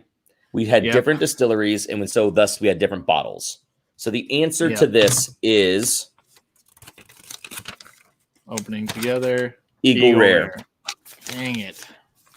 Downtown Wines and Spirits pick 90 proof 10-year-old. So I was right on the under, and I was right on the under we were both right on the rye. I was right on the Buffalo Trace, but I was wrong on the bottle. Shoot. So you're out to a commanding lead. And going back to it now, it's like, of course it's Eagle Rare. Man, that's a bummer. I cannot believe I forgot that Eagle Rare existed in the portfolio. That's fine. It happens. All right, that was a great one. Good start. That was good. That was dope. Yeah. Okay, number 2. FYI, let's pause. We'll probably say this again at the end of the night. Eric, thank you for doing this last week. Porkins, thank you for this week. I'll just throw it out there. No pressure at all. If anybody else wanted to contribute to the content of the show and send us these as we both prep for World's Top Whiskey Taster, or just because I think this is super fun to do, please reach out to us about this because I love doing these so much. Yeah, just slide into our DMs. It's incredibly telling. On Instagram, @DrewPWhiskey, @AbandonedBourbon. That's the best way to kind of get a hold of both of us. If you missed our live last week, I apologize. And I'm not going to necessarily say go back and watch it. However, I thought last week's was super informative because the things that won, what they were and what we thought they were, it's one of those things that you would do an episode on. Like, if you can't find or buy this instead. And just as a quick spoiler, last week we both got, well, you figured it out, but there was a Knob Creek pick that I could have sworn was either birthday bourbon or it was King of Kentucky. So that's a freaking awesome pour. Yeah, Eric, it was amazing. Eric, if you had a lead on one of those Knob Creeks, dude, I would sun sip you on the mouth so hard. Good. Neat. All right. Sample 2. This one, is it over or under 100 proof? Is it over or under 5 years? So completely likely different age profile. Is it wheat or rye? Probably. So it seems like it's bourbon. So it's a small grain wheat or rye. What's the distillery and what's the bottle? Here we go. Whew. Yeah, the nose immediately is it's definitely younger. Younger than what we were having there with that Eagle Rare. Brian, give me some suggestions. What do you guys want to be able to guess as well? Well, actually, so here we go. What we'll do at the end of this is, before we talk about it, we'll describe the pour, maybe collectively. You mean just you guys can guess the answers? Yeah, that sounds fun. Give you flavor notes so you guys can guess. We'll try not to go till 11 o'clock Central, but yeah, before we discuss our rationale, we can talk just flavor notes and let other people throw out their guesses. But we need to write down our answers first. All right, here we go. I'm already done, dude. Okay. I'm already done.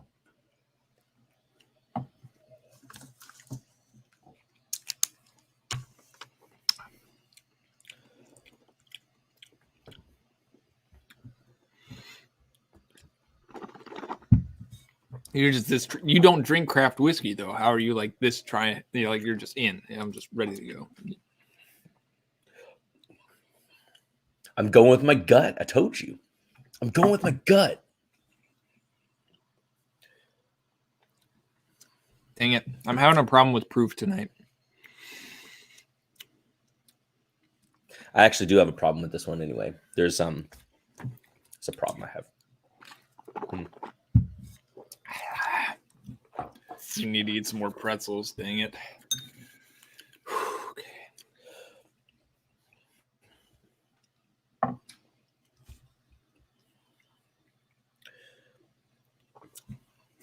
The youth, here's the thing with the mash bill on this, I'll say this too, is like proof and youth can disguise a mash bill.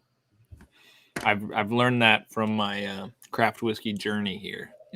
I've been doing some of these blinds and I'll be like, this tastes like a freaking rye.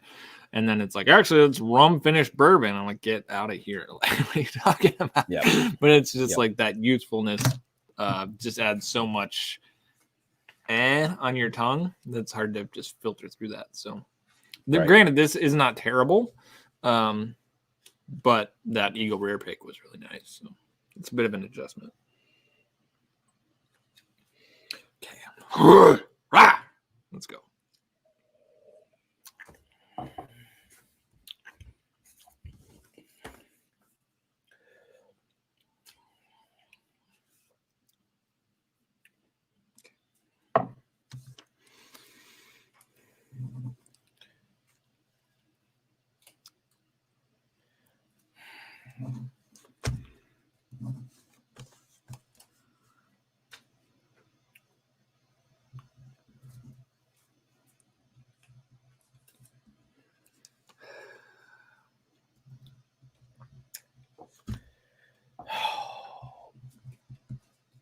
All right.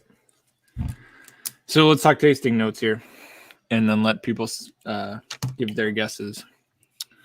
It's kind of honey sweetness, like white pepper, kind of aspirin-y finish. Are you done? Sorry, Brian. Yeah, it's got some. Well, I mean, have you written down everything? Have you written down your answers? No. Just before. Okay, you need to write them down before before I help you figure out what it is.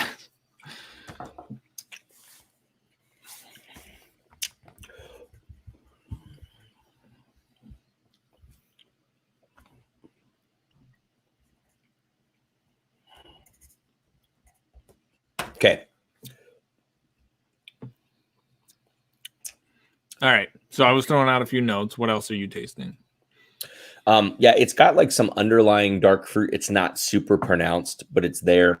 There's like a graham cracker note to it that I feel like is like kind of like the taste in young craft whiskey, but it's not as grainy as some like super craft whiskey is.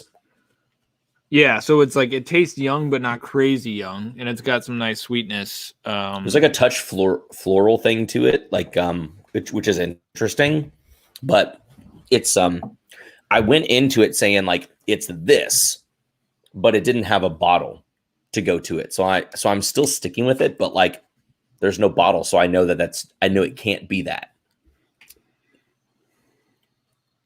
All right. So anybody want to throw out some guesses based on those? Based on those notes? Slightly smells like paint. Slightly smells like honey. The taste is honey. It's.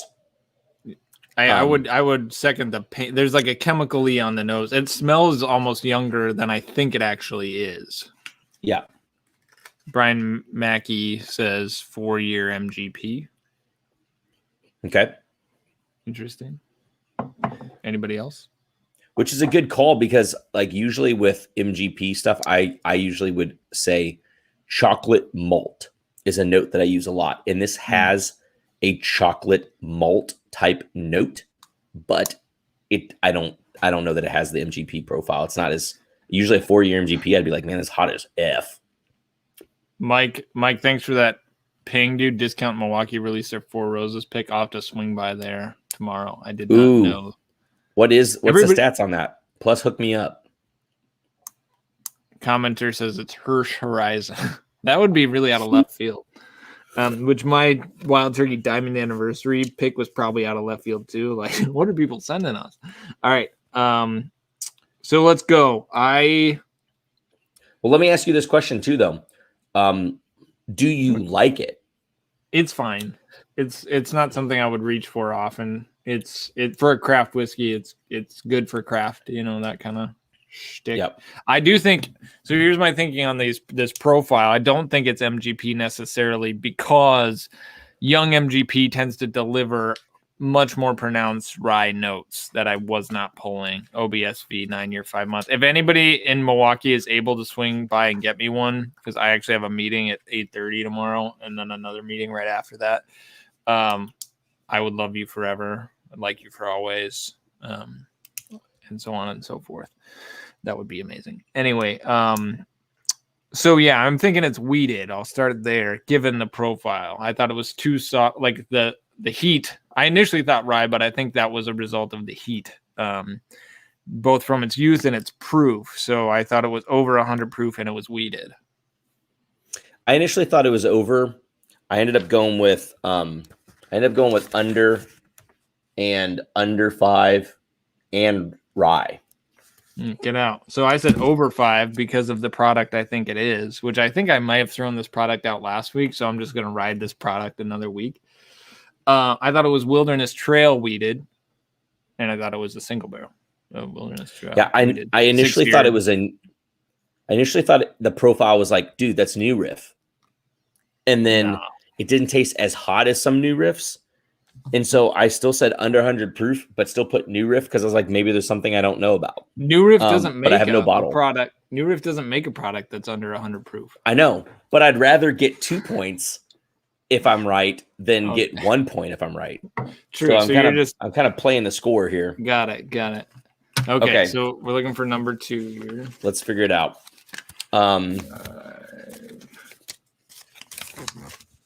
4. Mine are not in order, but thankfully they're folded up nicely. Oh, 2. Got 2. All right, 2. I don't know. This is pretty tasty. Yeah, I got 2. I just opened it. Okay. I can't get that open. Oh, nice. So here's a problem, though. Oh, 3. But, okay, so this is confusing, though. Okay. Yeah. Is the age over or under 5 years? The age statement is under 5, but there's a lot of whiskey that's much older than 5. That's not clear. So it's Bardstown Fusion. Sorry, everybody. Is that wheat or rye? Dude, I don't know. I think it's. I mean, it's certainly rye. I don't know. Let's look up Bardstown Burp. That's actually it may be 4 grain. There's 11-year infusion too. Yeah. So like, the age, you know how it goes. Age statement has to go with whatever the youngest is. But it doesn't say what's the age statement. It says what's the age. It's confusing, like, because it's so that's the hard thing is I may advocate, and we'll let Fusion Nation 5. decide. The youngest thing in there is 3 years old, then 4-year-old, then 11-year-old. But what's the recipe? It's got to be small grain. Rye. I'm probably wrong. Yeah. There's a Kentucky that's a rye, a 11-year Kentucky that's a rye. There's a 4-year Kentucky that's a rye, but then there's the 3-year has rye and wheat. Oh, but rye is still the majority. So I guess rye would win that. But it says, what's the small grain? So technically the smallest grain would be wheat. You aren't wrong. Dude, yeah, sorry, Porkins. This one's a tough one because of those. So here's what we do. We'll let Nation decide if anybody's like vocal. What's the proof on Fusion? 94.4. I just suck. This is Hey, FYI though. Yeah, FYI. Fusion Batch 5 is way better than Discovery Batch 5. Just throwing that out there. I never had Discovery Batch 5. Okay, so he says it's rye. So you get a proof. It seems like rye is probably the right answer. You get the point for proof. You're taking me to the cleaners tonight. Yes on proof. I say we both get a point for. Well, I say we both get a point for age, given the 11-year deal. But so, Nation, do you think I lose based on the age? It's my birthday. Rule? It's my birthday. I think I win and you lose. You're already beating my butt. Last time, by the way, don't forget, guys, if you didn't see last stream, starting with question 2, Drew introduced a new category of getting points, and that's how he smoked the competition. I beat you. No. Introducing his own stuff. I beat you either way. This Fusion 5's pretty good. All right, from what I remember of Fusion 3 or 4. So here's the rule. We'll say it's lowest age. We'll just say that. That's the rule one. Andrew said this one was designed to trick you. Well, that tastes a little bit more like it kind of tastes like toothpaste the more you sip on it. All right, so I'm going to give you the point for age. I'm not doing great though. We're still not doing great. 1, 2, 3, 4, 5, 6, 7, rye 8. though too. Yeah, so you have 8 and I have 2. 1, 2, 3, it's 8 4, to 2. 6, 7, 8. Gosh. So but we could have had 16 total points and I have 8. So we're that's still good. not. I think that's still great. got a lot to.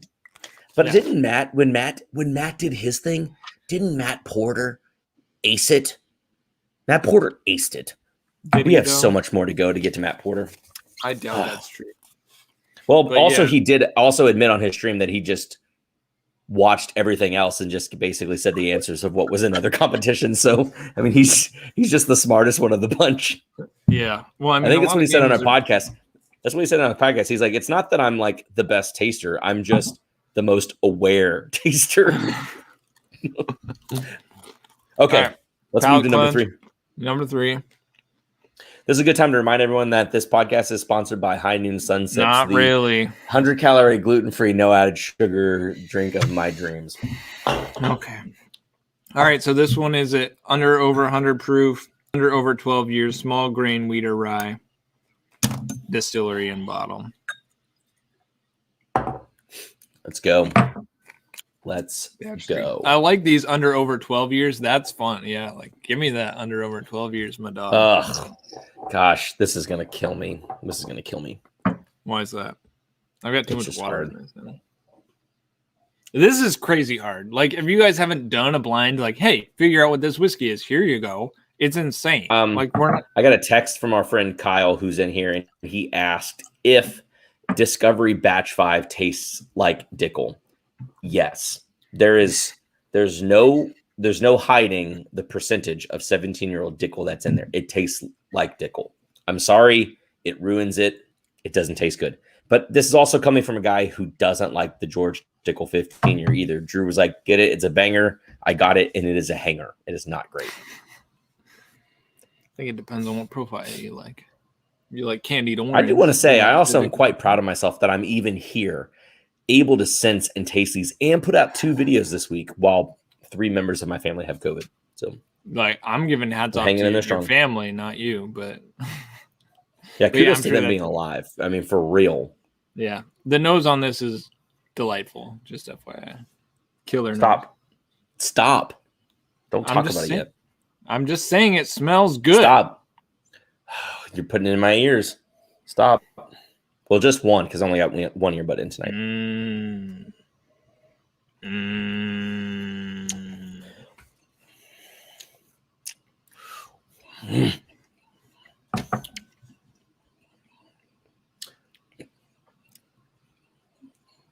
Interesting.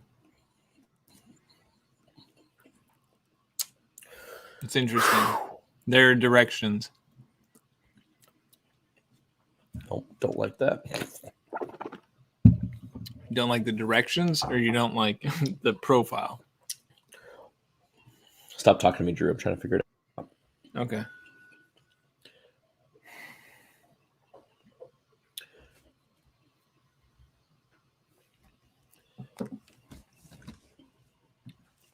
Julie likes in the chat. She said they just bought Disco number 5. That'll be a gift. Yeah, I've not bought it because I heard it was not as good. Hey, yeah, you should probably gift it. It has the hopes of being good, and with ice, it's good. That is, you give it to somebody who deserves a $100 bottle, because that's pricey, and I'm sorry, but it is better. Is better to gift it than to receive it. I'm sorry. That's biblical. All right, let's get dialed in here. Man, why you gotta do this to me, dude? Why are you gonna do this to me? This is a tough one. Dude, they're all tough. They're all insane.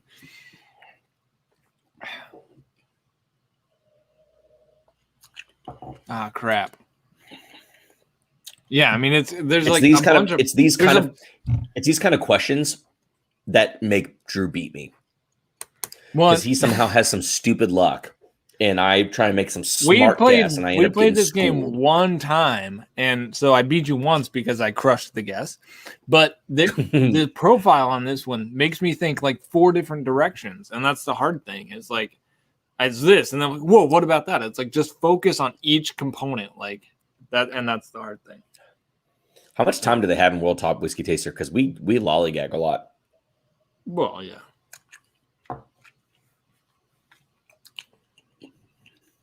There should be speed points.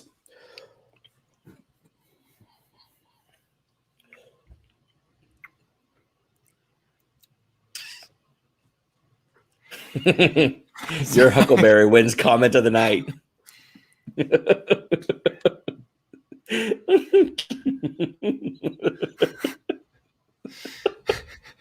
I gotta screenshot this. That's a great t-shirt idea. Actually, that's a wonderful. That's amazing. Yeah, somebody. That's a good t-shirt. I gotta write that's that. That's an entry proof. That's an entry proof shirt right there.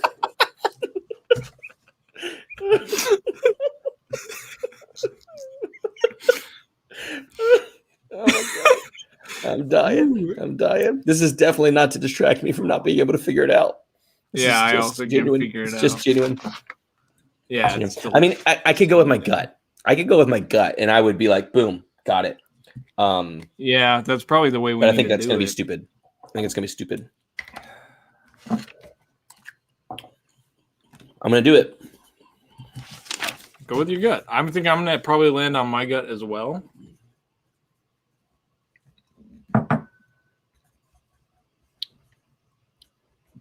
No, I'm going to take it back.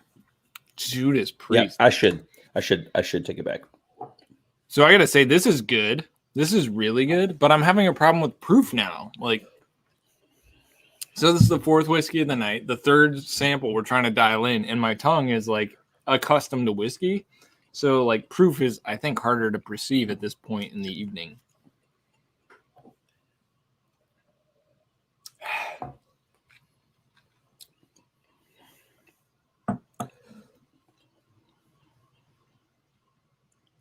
Okay, now I think I've got it.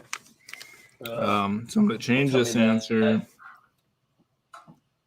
Change this answer. I'm going to say this. I'm going to say this. And I'm going to say this. All right, I'm done. Dang it. Fine, let's go. You write it down and tell me when you're ready, my dude.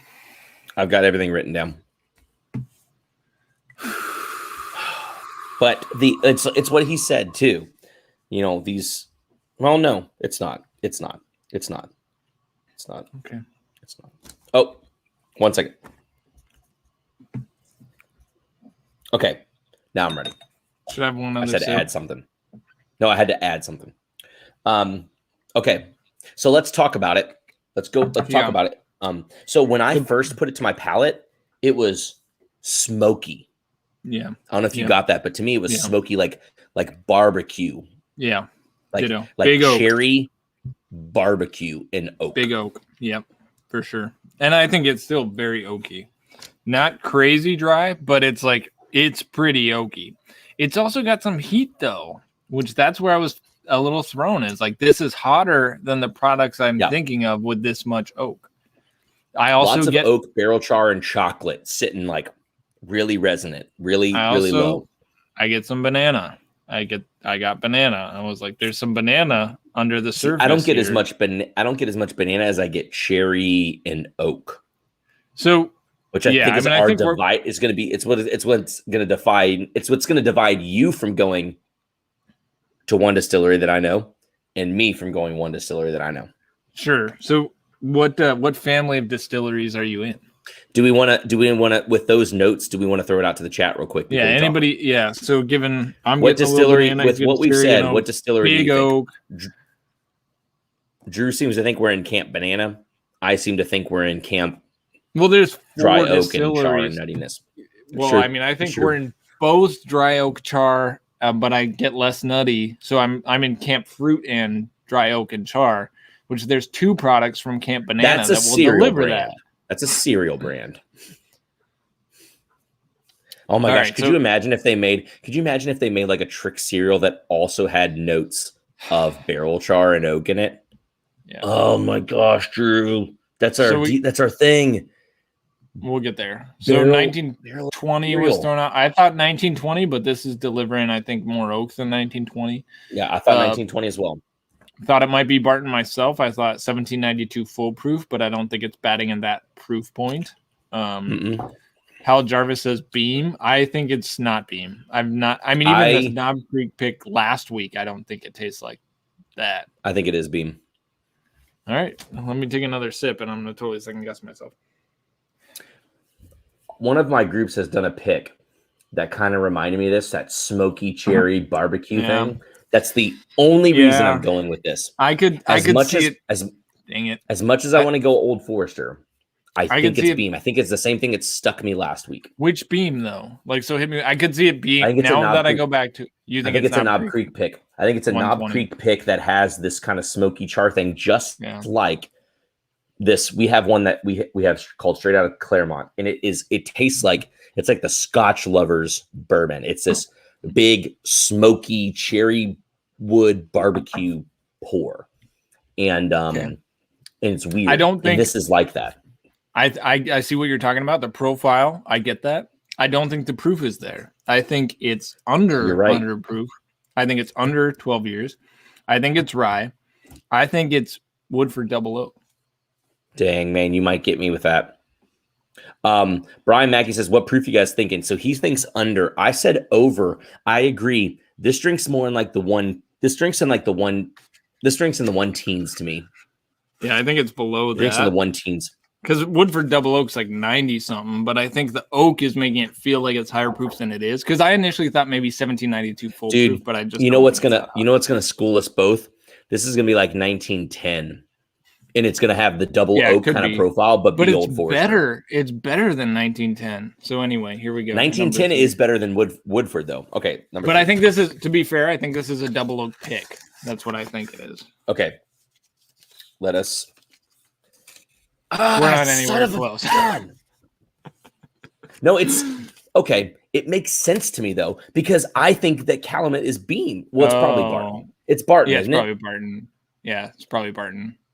Yeah, it's that Calumet, profile. Yeah. So this is over. I was right. Age, I was right. Is that rye? I was wrong. I just can't. I just can't narrow the dang bottles. I'm so close. I'm going to give myself Jim Beam because I'm pretty sure it is. No, it's not. I would bet $1 billion that's Barton. I'm kidding. So wait, do we know what Calumet?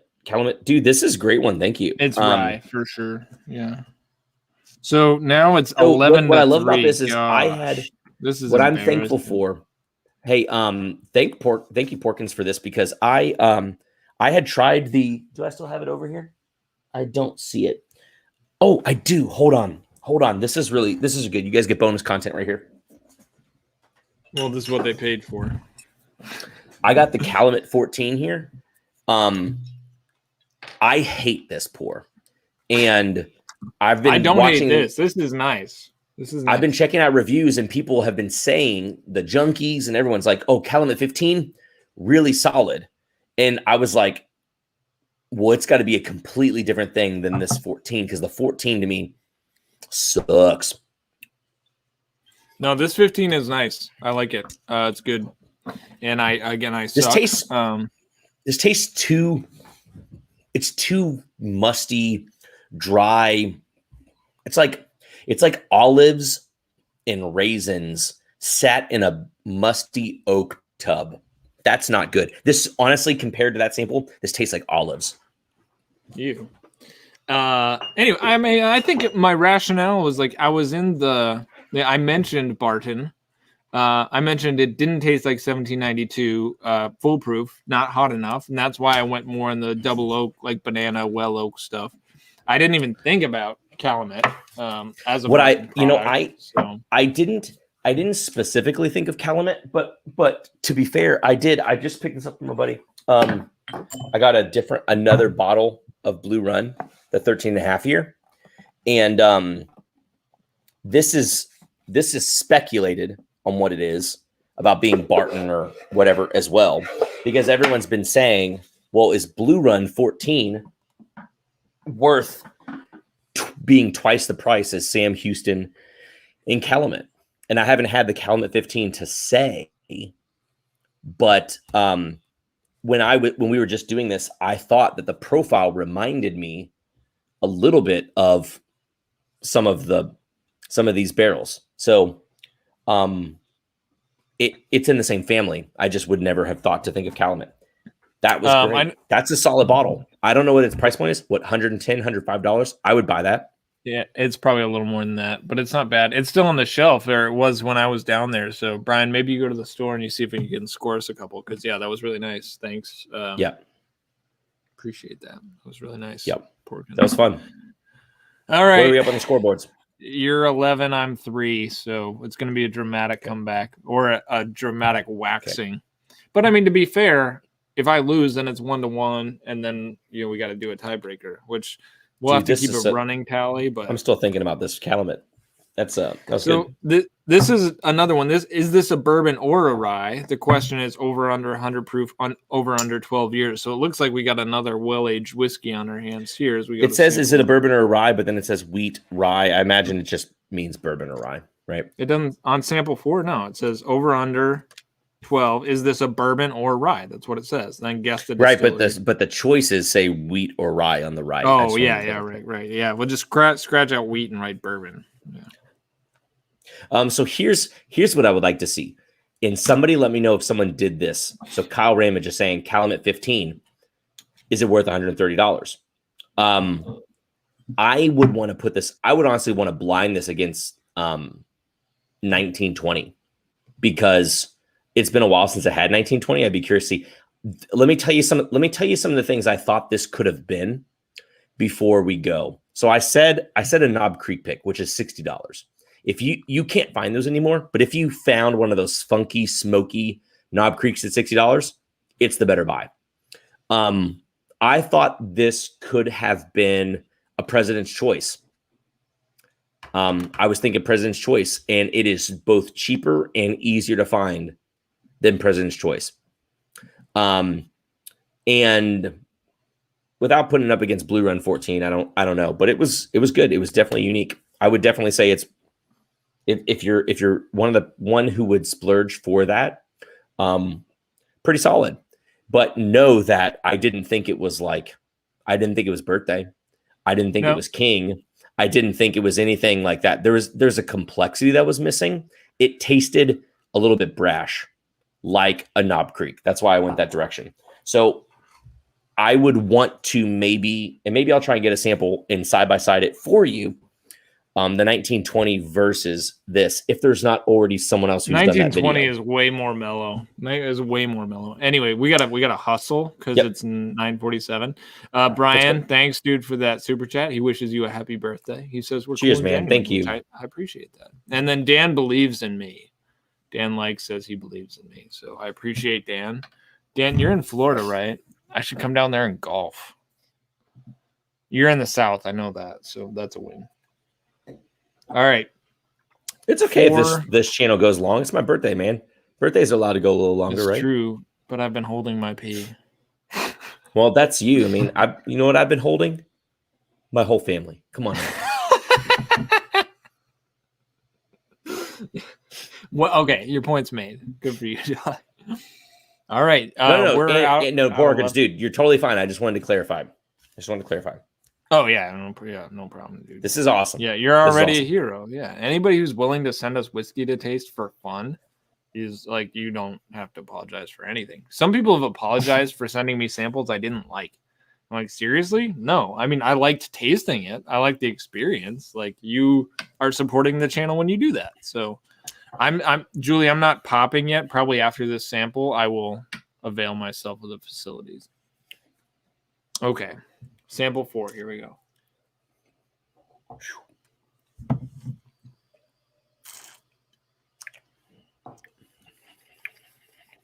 What the heck? What the heck? What the heck? Good golly gravy. Yeah, this is kind of a what the heck. It's taking me back to something early in my whiskey journey. But I don't know what it is.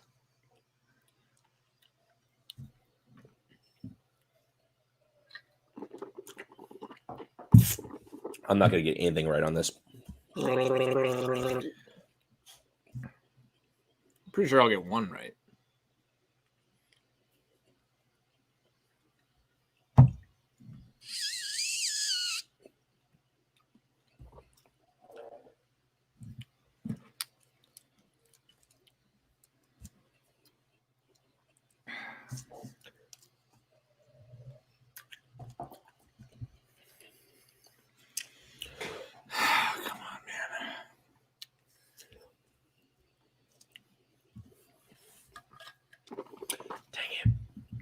Yeah. William Wiley says, so you want more ASW tire fire? No, that was awful. I did get the cast strength version, which you did. No, man, that was not for me. I can do peated scotches, but that tire fire was rough. Like heartburn inducing. Beck says he's expecting us to get a bottle on. I'm expecting one of you to guess a bottle on the next two. So this one is not very familiar, but we'll see. Let me redial in. Get focused here. Find my my mind palace. This one's tough. Okay. It shouldn't be, but it is. Well, we've had a lot of other whiskey. Cheers, Tom. Thanks for joining us tonight. Okay. Maybe no, I don't know, but I'm pretty sure it's this. I'm getting closer. I'm navigating my way.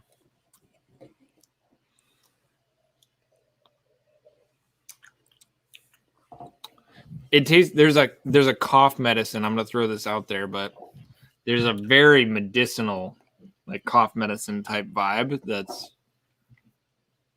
It's just hard to work around. Brian, it always after about 3 whiskeys, I find it just tougher to kind of like, what am I tasting? I really like to sit with 2 whiskeys and then in the evening. It was like I'll have 1 bottle and then I'll move to the next and I'll kind of go back and forth. But when it goes more than 3, it's like I've just tasted so many things. It's like went to this Van Gogh experience, which was awesome, actually. This Milwaukee like big installation digital Van Gogh thing. Kind of weird to look at Van Gogh digitally, but it was pretty awesome the way they put it all together. But it was a lot to take in. That's kind of what this reminds me of. Taking in hundreds of Van Gogh's works. I'm done. That's probably what I'm going to do as well. But done. Ah, shoot. I can't do what I just did. That's the wrong answer.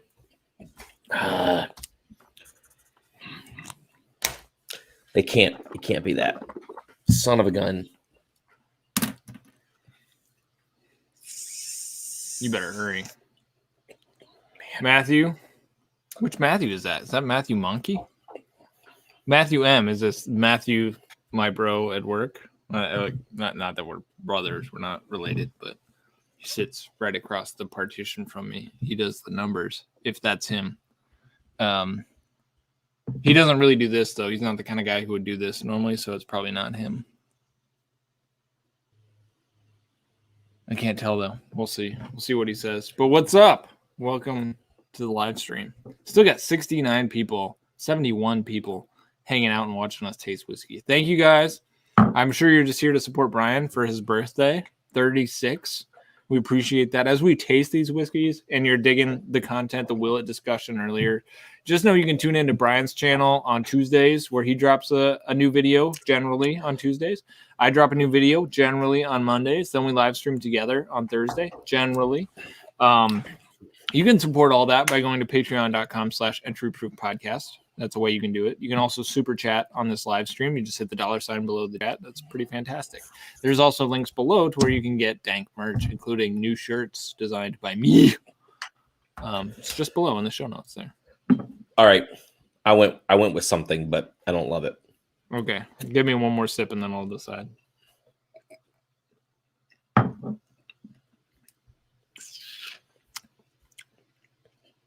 Yeah, I don't love mine either. It's tough. This is a really hairy one. Yeah,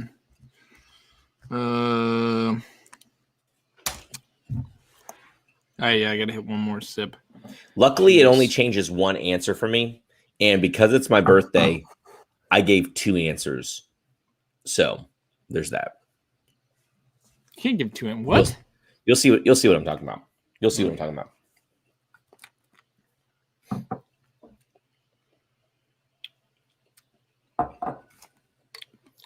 This is really tough for me to decide what it is. Crap. I think I'm wrong. I think I went the wrong direction, but I have to stick with it. Have to stick with it. All right. Yeah, I'm gonna go with it too. I've not tasted this product, but this is what I think it is, based on what I kind of know about it. Okay. Oh, Tom's got a bail. Looks like Tom's bailing on us. I saw that. We did go late. Tom, dude, thank you. Love you, man. We'll miss Tom. Okay, let's go through it. So, tasting notes wise, spicy, but not spicy, medicinal. Not a like cough medicine-ish, but kind of sweet too. Not a dead giveaway for a rye. A little smoky also. Like it very was similar oaky. to I thought it may have been smokiness. I thought it may have been toasted. I thought it may have been smoky, heavy char. Chocolate, oaky, smoky chocolate, medicinal fruit. Go ahead and start throwing out some guesses, you guys. But hurry up, though, because we got a whole other sample to do. Thankfully, I came in tonight with high energy. But there's a sweetness. There is a sweetness. Yeah, it is sweet. Yeah, I mean, I think this is marketed as a premium product that just. I think I have it. I think I have them all right. I think I have them. That'd be awesome. I mean, I would like to see that. Doug Green says this is a super dank channel. Nice. Thanks, Doug. Nice. Appreciate it, man. Try and keep it real. Try and keep it down to earth. My goal to get other whiskey tubers to start saying dank and dope, trill, all that stuff. Stop with the trill.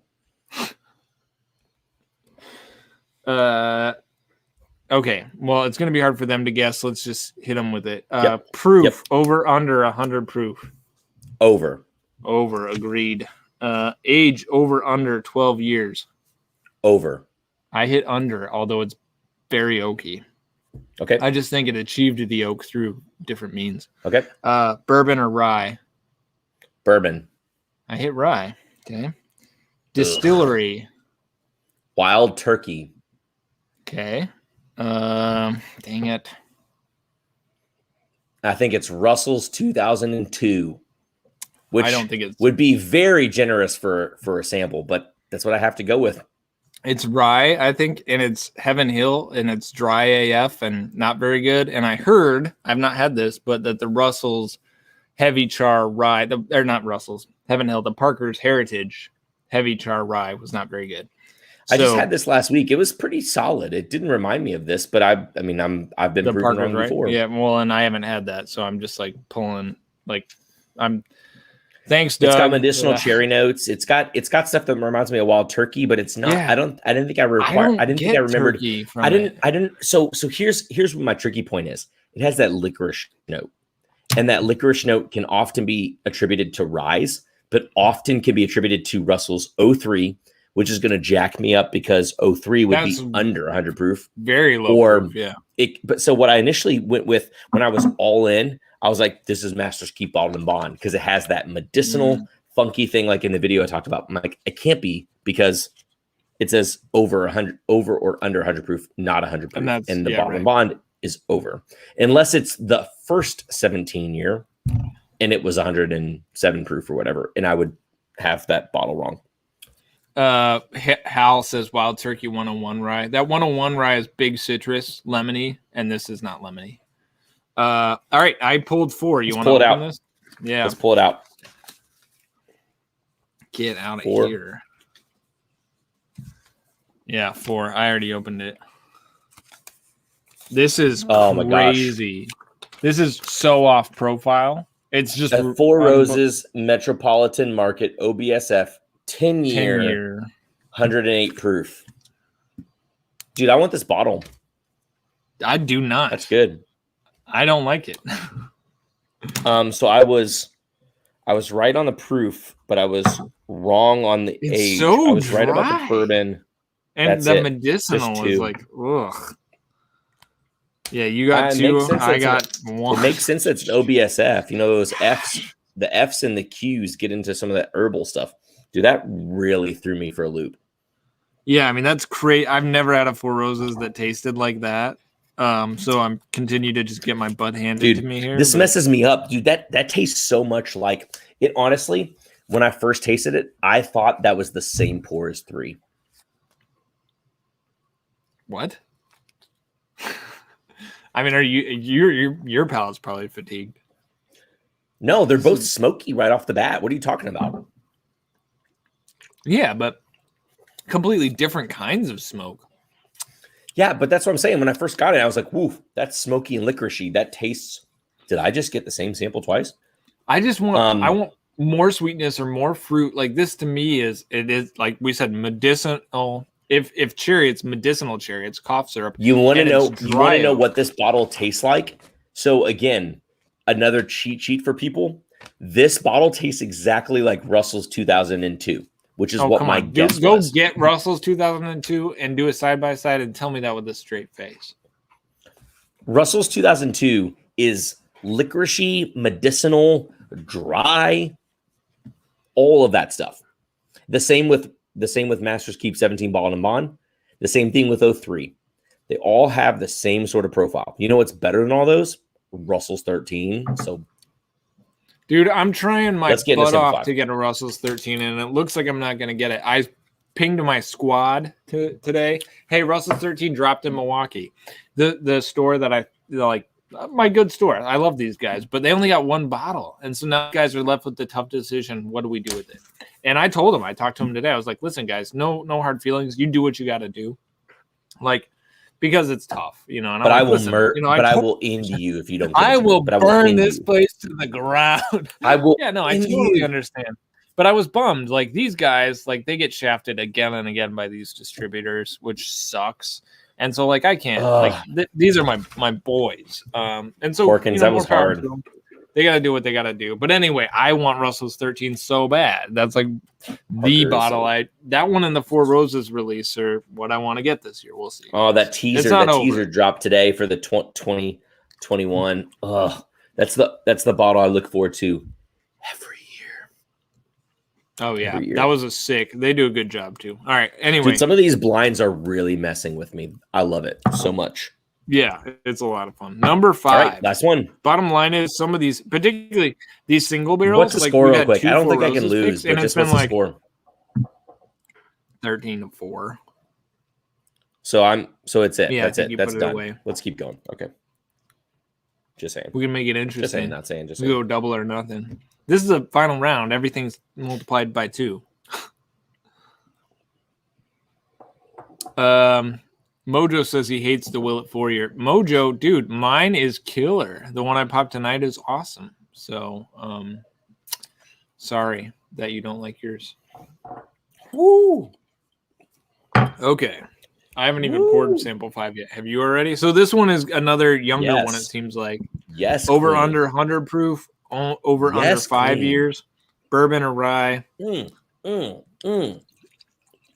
are you making thrusting noises? So good. It's so good. For a 5-year? It's so good. It's over or under a 5-year. Don't have me try and give you secrets. I just said it's so good. It smells like it's well, I'll write down what I think my answers are and then we'll go from there.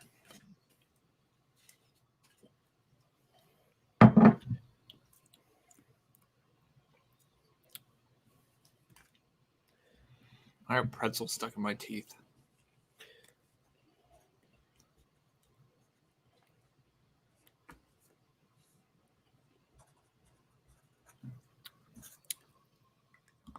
Mojo, some of the Willit rye can be very dill forward. The 108.8 batch, the most recent one that I opened tonight, is not that way. It's really nice. Julie L asked where the flight came from. Andrew Beck, aka Porkins, sent it to us. So if anybody wants to contribute a blind to the live streams, 4 whiskeys is probably good. 5 is a lot, but we're not going to say no to 5. 5 is better. It's just a lot.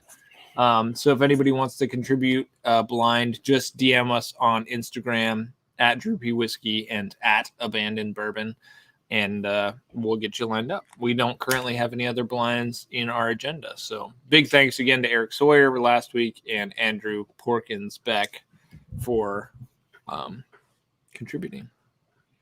Stellar. I'm done, dude. Okay. Which means I'm done with the competition. I'm leaving it on a mic drop. I'm coming to get you. Okay. So Nicholas just said Russell's hasn't dropped in Pennsylvania yet.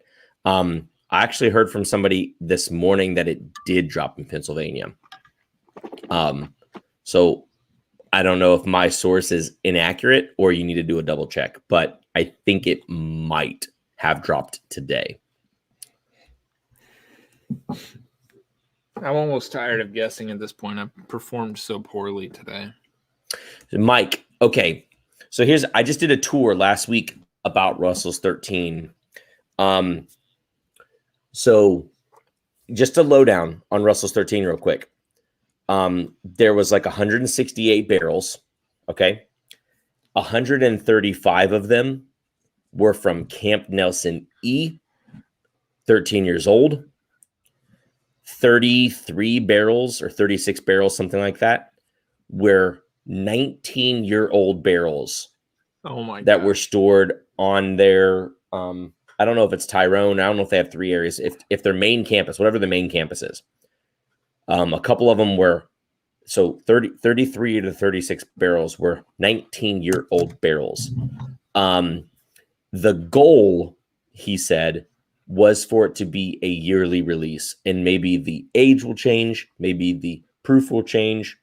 However, it doesn't seem like it's been officially stated whether it will become an annual release or not. But it's Eddie's goal that it would be a yearly release, and they would play around with different things. So it might not always be the same proof. It might not always be the same age. But it's crazy to know that they've got some 19-year-old barrels stuffed away.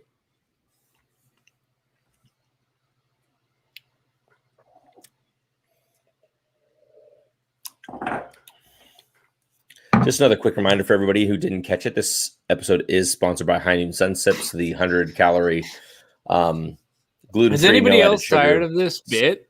Come on, man. Here's the deal. I'll let you guys take a vote. Would you rather hear me talk about High Noon Sun Sips or Drew talk about golf? Yeah, this is a fair vote. There's 62 people left, and you guys can solve it for us. And thankfully, Tom already left. So Swing Nation or Noon Nation? Are you team Swing Nation or Noon Nation? To be fair, I'm team Noon Nation as well, but I'm more team Swing Nation. So if you had to pick one, Noon Nation or Swing Nation, what team are you at?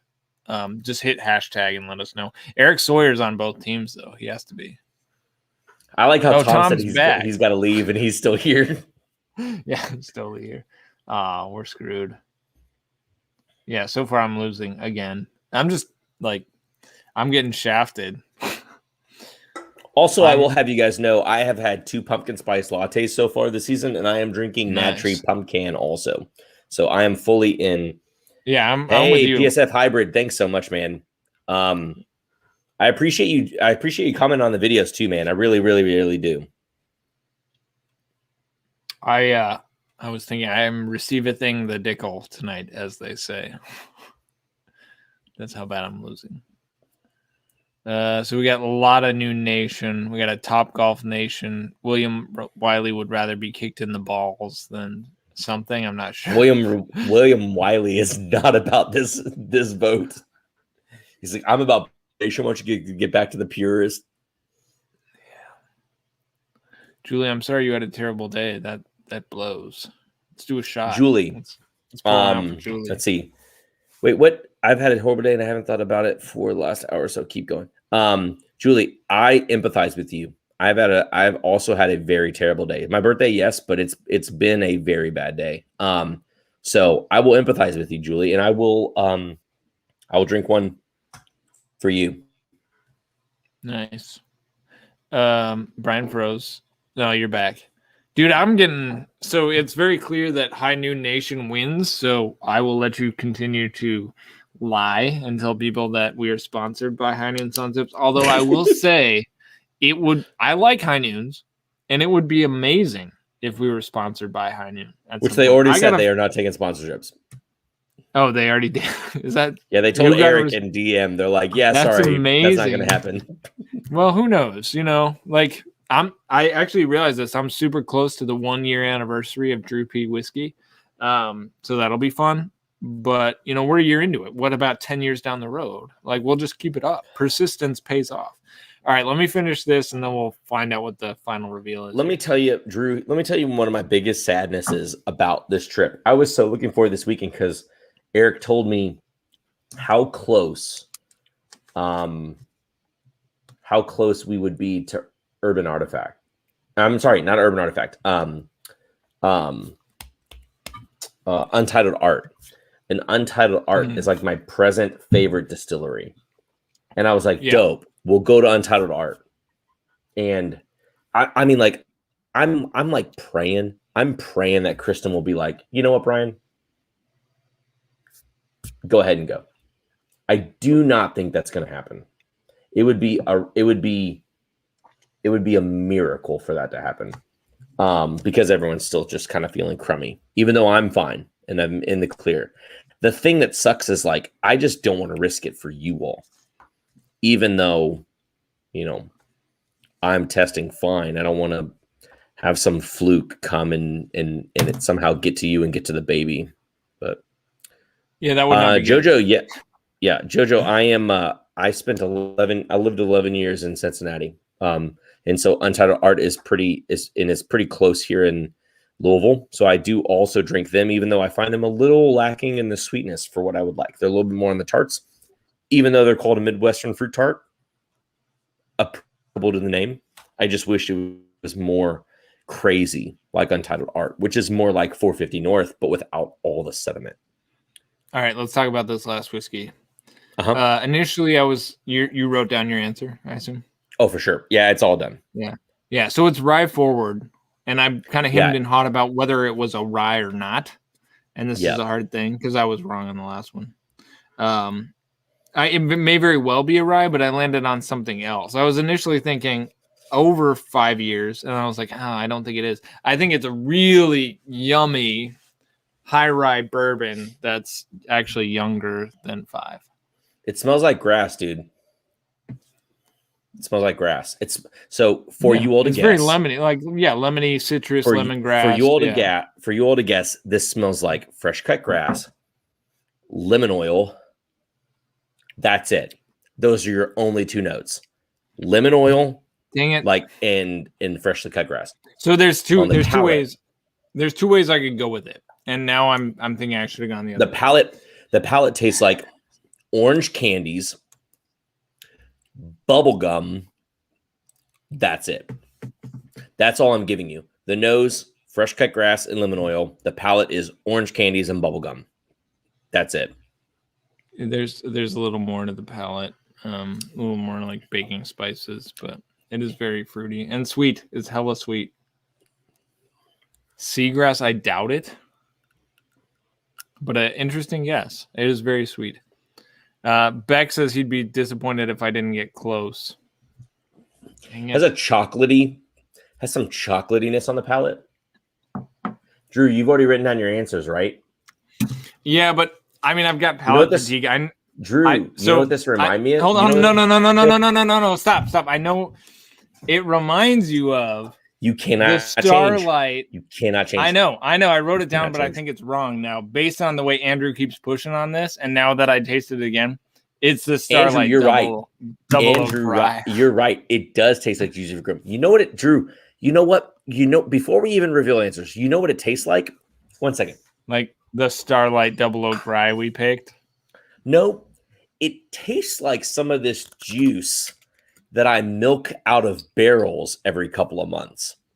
You mean a Willit That's rye? what it tastes like. You mean a Willit rye? Is that what you mean? 100%. Has to be. Okay. Hold on. Gosh. It's definitely, to be clear, I wrote over 100 proof, under 5 years. Yep. I initially went rye, and then I was like, maybe not, but it's got to be. It's definitely a rye. Yeah, it's definitely a rye. I shouldn't have hemmed in hot. I thought maybe it's a New Riff single barrel. You should have gotten that from the smell of grass that it was a rye. You never know with these young whiskeys. The nose. Right, so did you write Willit? Did you write Willit? The nose. Yeah. The nose is. The nose is grass. For sure. So I've got number 5 here. It tastes nothing like the Willit small batch I popped today. Gosh. Yeah, it's Willit Family Estate rye for your 109.2 proof. Did you get that right? I can't see it. Yeah, well, good job. I said over 100. I said over 100. I said under 5. I said rye. I said Willet, and then I said Willet Family Estate rye. I hate myself. All right, I'm gonna do a little side by side of this rye. Of the bottle you literally popped. It tastes nothing like it. It tastes nothing like it. Hold on, let me give me a second. I'm gonna keep it together here. I've got one pretzel stick left. Nation, I'm gonna apologize. I've lost all credibility. No, you haven't. You're still the droopy that we all know and love. I appreciate that. And it's 1-1. I'm only down. Well, we're tied now. I mean, to be fair, but if you just kicked my butt. But if we went cumulative points, which I think we should. It's my birthday. I think we should do cumulative points. You're winning. I definitely think I'm ahead. You had it tonight. You performed. You really performed. All right. I got pretty bad on the new riff. Yes. Yeah. So the one I popped, the 108.8, way sweeter. Like this smells like vanilla cake, like vanilla bean cake. It smells so good. And this one is very herbaceous and dill forward. They're both good. Like I actually enjoyed this 109 too, I guess it was. Yeah, as you said, it's you called it what, candied lemons and lemongrass or something. So it is grassy, it's herbaceous, but it's not bad. It's not bitter.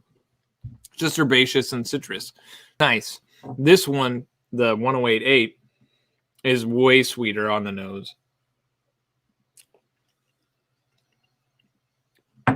And it's got a lot more viscosity. It tastes like a completely different product. So we're not even in the same ballpark. What's wild is that, and it's what's wild is that they can be though. Like, you know, I've gotten barrels from Willit that are varying profiles. I've gotten low rye ryes and I've gotten high rye ryes, and either of them will go into the small batch. You know what I mean? Apparently, because they make them in small batches. Yeah. Yeah, I wish they would say though, because like if you're buying it off the shelf, these do not taste the same. Like if you're used to Willet 4-year rye and you go, I'm going to go get another bottle of that. And you liked this lemongrassy stuff and you got this, you might be like, that's not what I wanted. It's really good, but it's not what I wanted. I got this one because I had it, you know, I had it at the tasting and I was like, that is pretty good. It's more kind of my profile. And yeah, thankfully it carries through, but it's very different from this 109.2 proof batch. Yep. Okay. Oh, I didn't open the envelope. You already revealed it though, right? Yeah. Yes, I did. That's why I said 109.2. Porkins, thanks, man. All right, y'all, it's 10:20. That's later than we normally go. It was fun tonight for sure. Again, if you want to hit us up with a blind, just reach out to us on Instagram at Droopy Whiskey or at Abandoned Bourbon. If you want to support both of our channels, you can go to patreon.com/entryproofpodcast. That's where you can join up and where you get access to our 4-grain pick from Middle West Spirits, which is getting bottled hopefully soon. I mean, the wheels turn slowly in craft whiskey. And then Saturday, I'm headed out with a couple members of Nation to do a pick at Dancing Goat Distillery, maybe of Limousine Rye. Going to try and get samples there and send them over to Brian so we can get in consensus before we commit to a barrel. That's the plan, if we can make that happen. You can also support by super chatting real quick, or you can check out swag links in the show notes below. Be sure to check out Brian's content at Abandoned Bourbon on YouTube. There's a link down below where he releases videos every Tuesday. Generally, I release videos every Monday, again, generally speaking, and then we do these live streams on Thursday. So check back with us. Join us next Thursday, 8:00 Central Time. See, McCommerface is in the same thing that I am. He's saying pour giveaway. He wants to know. He wants to know what's going on with the pour giveaway. Well, we gave it away to Carlos. Yeah, I'm gonna have to do 2 things, man. I have to do 2 samples. Because I still think that I was under the impression of something different than the impression of. So I am going to jump in because you said something about a randomizer on the top of 3 for the names and I thought one person's name was being entered Got in it. Yeah. Okay. to that. Yeah. So Carlos was entered in freely by the free I already entry. gave him one. Oops. I know. So are you? I am does Carlos still get one? Because I'm gonna feel bad. Well, I am gonna have to send one to Carlos and someone here because that's very generous of you. That's what we first. Everybody, did. let's just celebrate Brian. So how do you want to do it? You want to enter in all the people who did super chat and put them in a randomizer? Because we can do that. That's what I'm gonna do. But I don't have a way to show a screenshot. Do you have a way to show a screenshot? I may, but hold on. Just why don't you read off the super chats to me real quick? I've got Eric's written down. I didn't write any others down after that. So just read them off. I should have everybody's with Carlos included. Well, Carlos already gets one, so he's out. Let's just say he's out. Okay, so I will take Carlos out. Okay. So we have Eric Sawyer. Yep, got that. Nicholas Faulkner. Nick Faulkner. Cool. We have GS Superman. Superman. Okay, cool. Who else? We have commenter Comment Face. Your identities are protected. Okay. We have Jean White. Which is not actually Jean, it's John. It's John. Cool. Yeah. We have Elsa Murillo. Hero. We have Kyle Ramage. Call. What's up, Call? Yep. We have Brian Mackey. Brian with a Y, not with an I. Yeah, of course. We've got Doug Green. Doug, what's up, my dude? We have PSF. I always assume he's talking about like a 4 hybrid golf club, so that's just what I'm going to imagine in my mind. Yep. And Joseph Sharp. Joseph. And that was the last. Joseph was the last person to. Great. Okay. Cool. All right. So that gives us 11 numbers, and so now I'm going to go into Google random number generator now. And so we have 1 to 11, and I'm going to do this 3 times. The third time is the winner. Okay. So the first one I hit the button is 9. So hit the button again is 11. Hit the button again is 1. So Eric Sawyer gets that Willit sample. Okay. All right. So it looks like Carlos Rivero, I think, and then Eric Sawyer are getting these Willit 18-year-old samples. Man, my back it didn't get better as we went. I'm gonna have to take something for this. Thanks for making me give another sample out, Drew. Look, I didn't make you do that. You felt like you needed to do it. So that's the instructions you gave initially. So we're going to stick with it. I pivoted and I made it clear, I thought. Anyway, it was a very level playing field. Nation, again, I gave you all the information already about how you can follow us. So thanks for tuning in. Really fun vibes tonight, chill and fun. So Brian, hopefully it helped your birthday level up a little bit. We'll come at you again next week, do a little recap of this Dancing Goat Limousine rye pick, hopefully. If you're on Patreon, stay tuned because we'll likely be like, hey guys, we're going to taste these samples tonight and try and dial in this pick. Yeah, that's it. That's all we got. That's right. Y'all, have a good rest of your evening. Stay healthy, stay safe, and keep it neat. Cheers, guys. Bye now.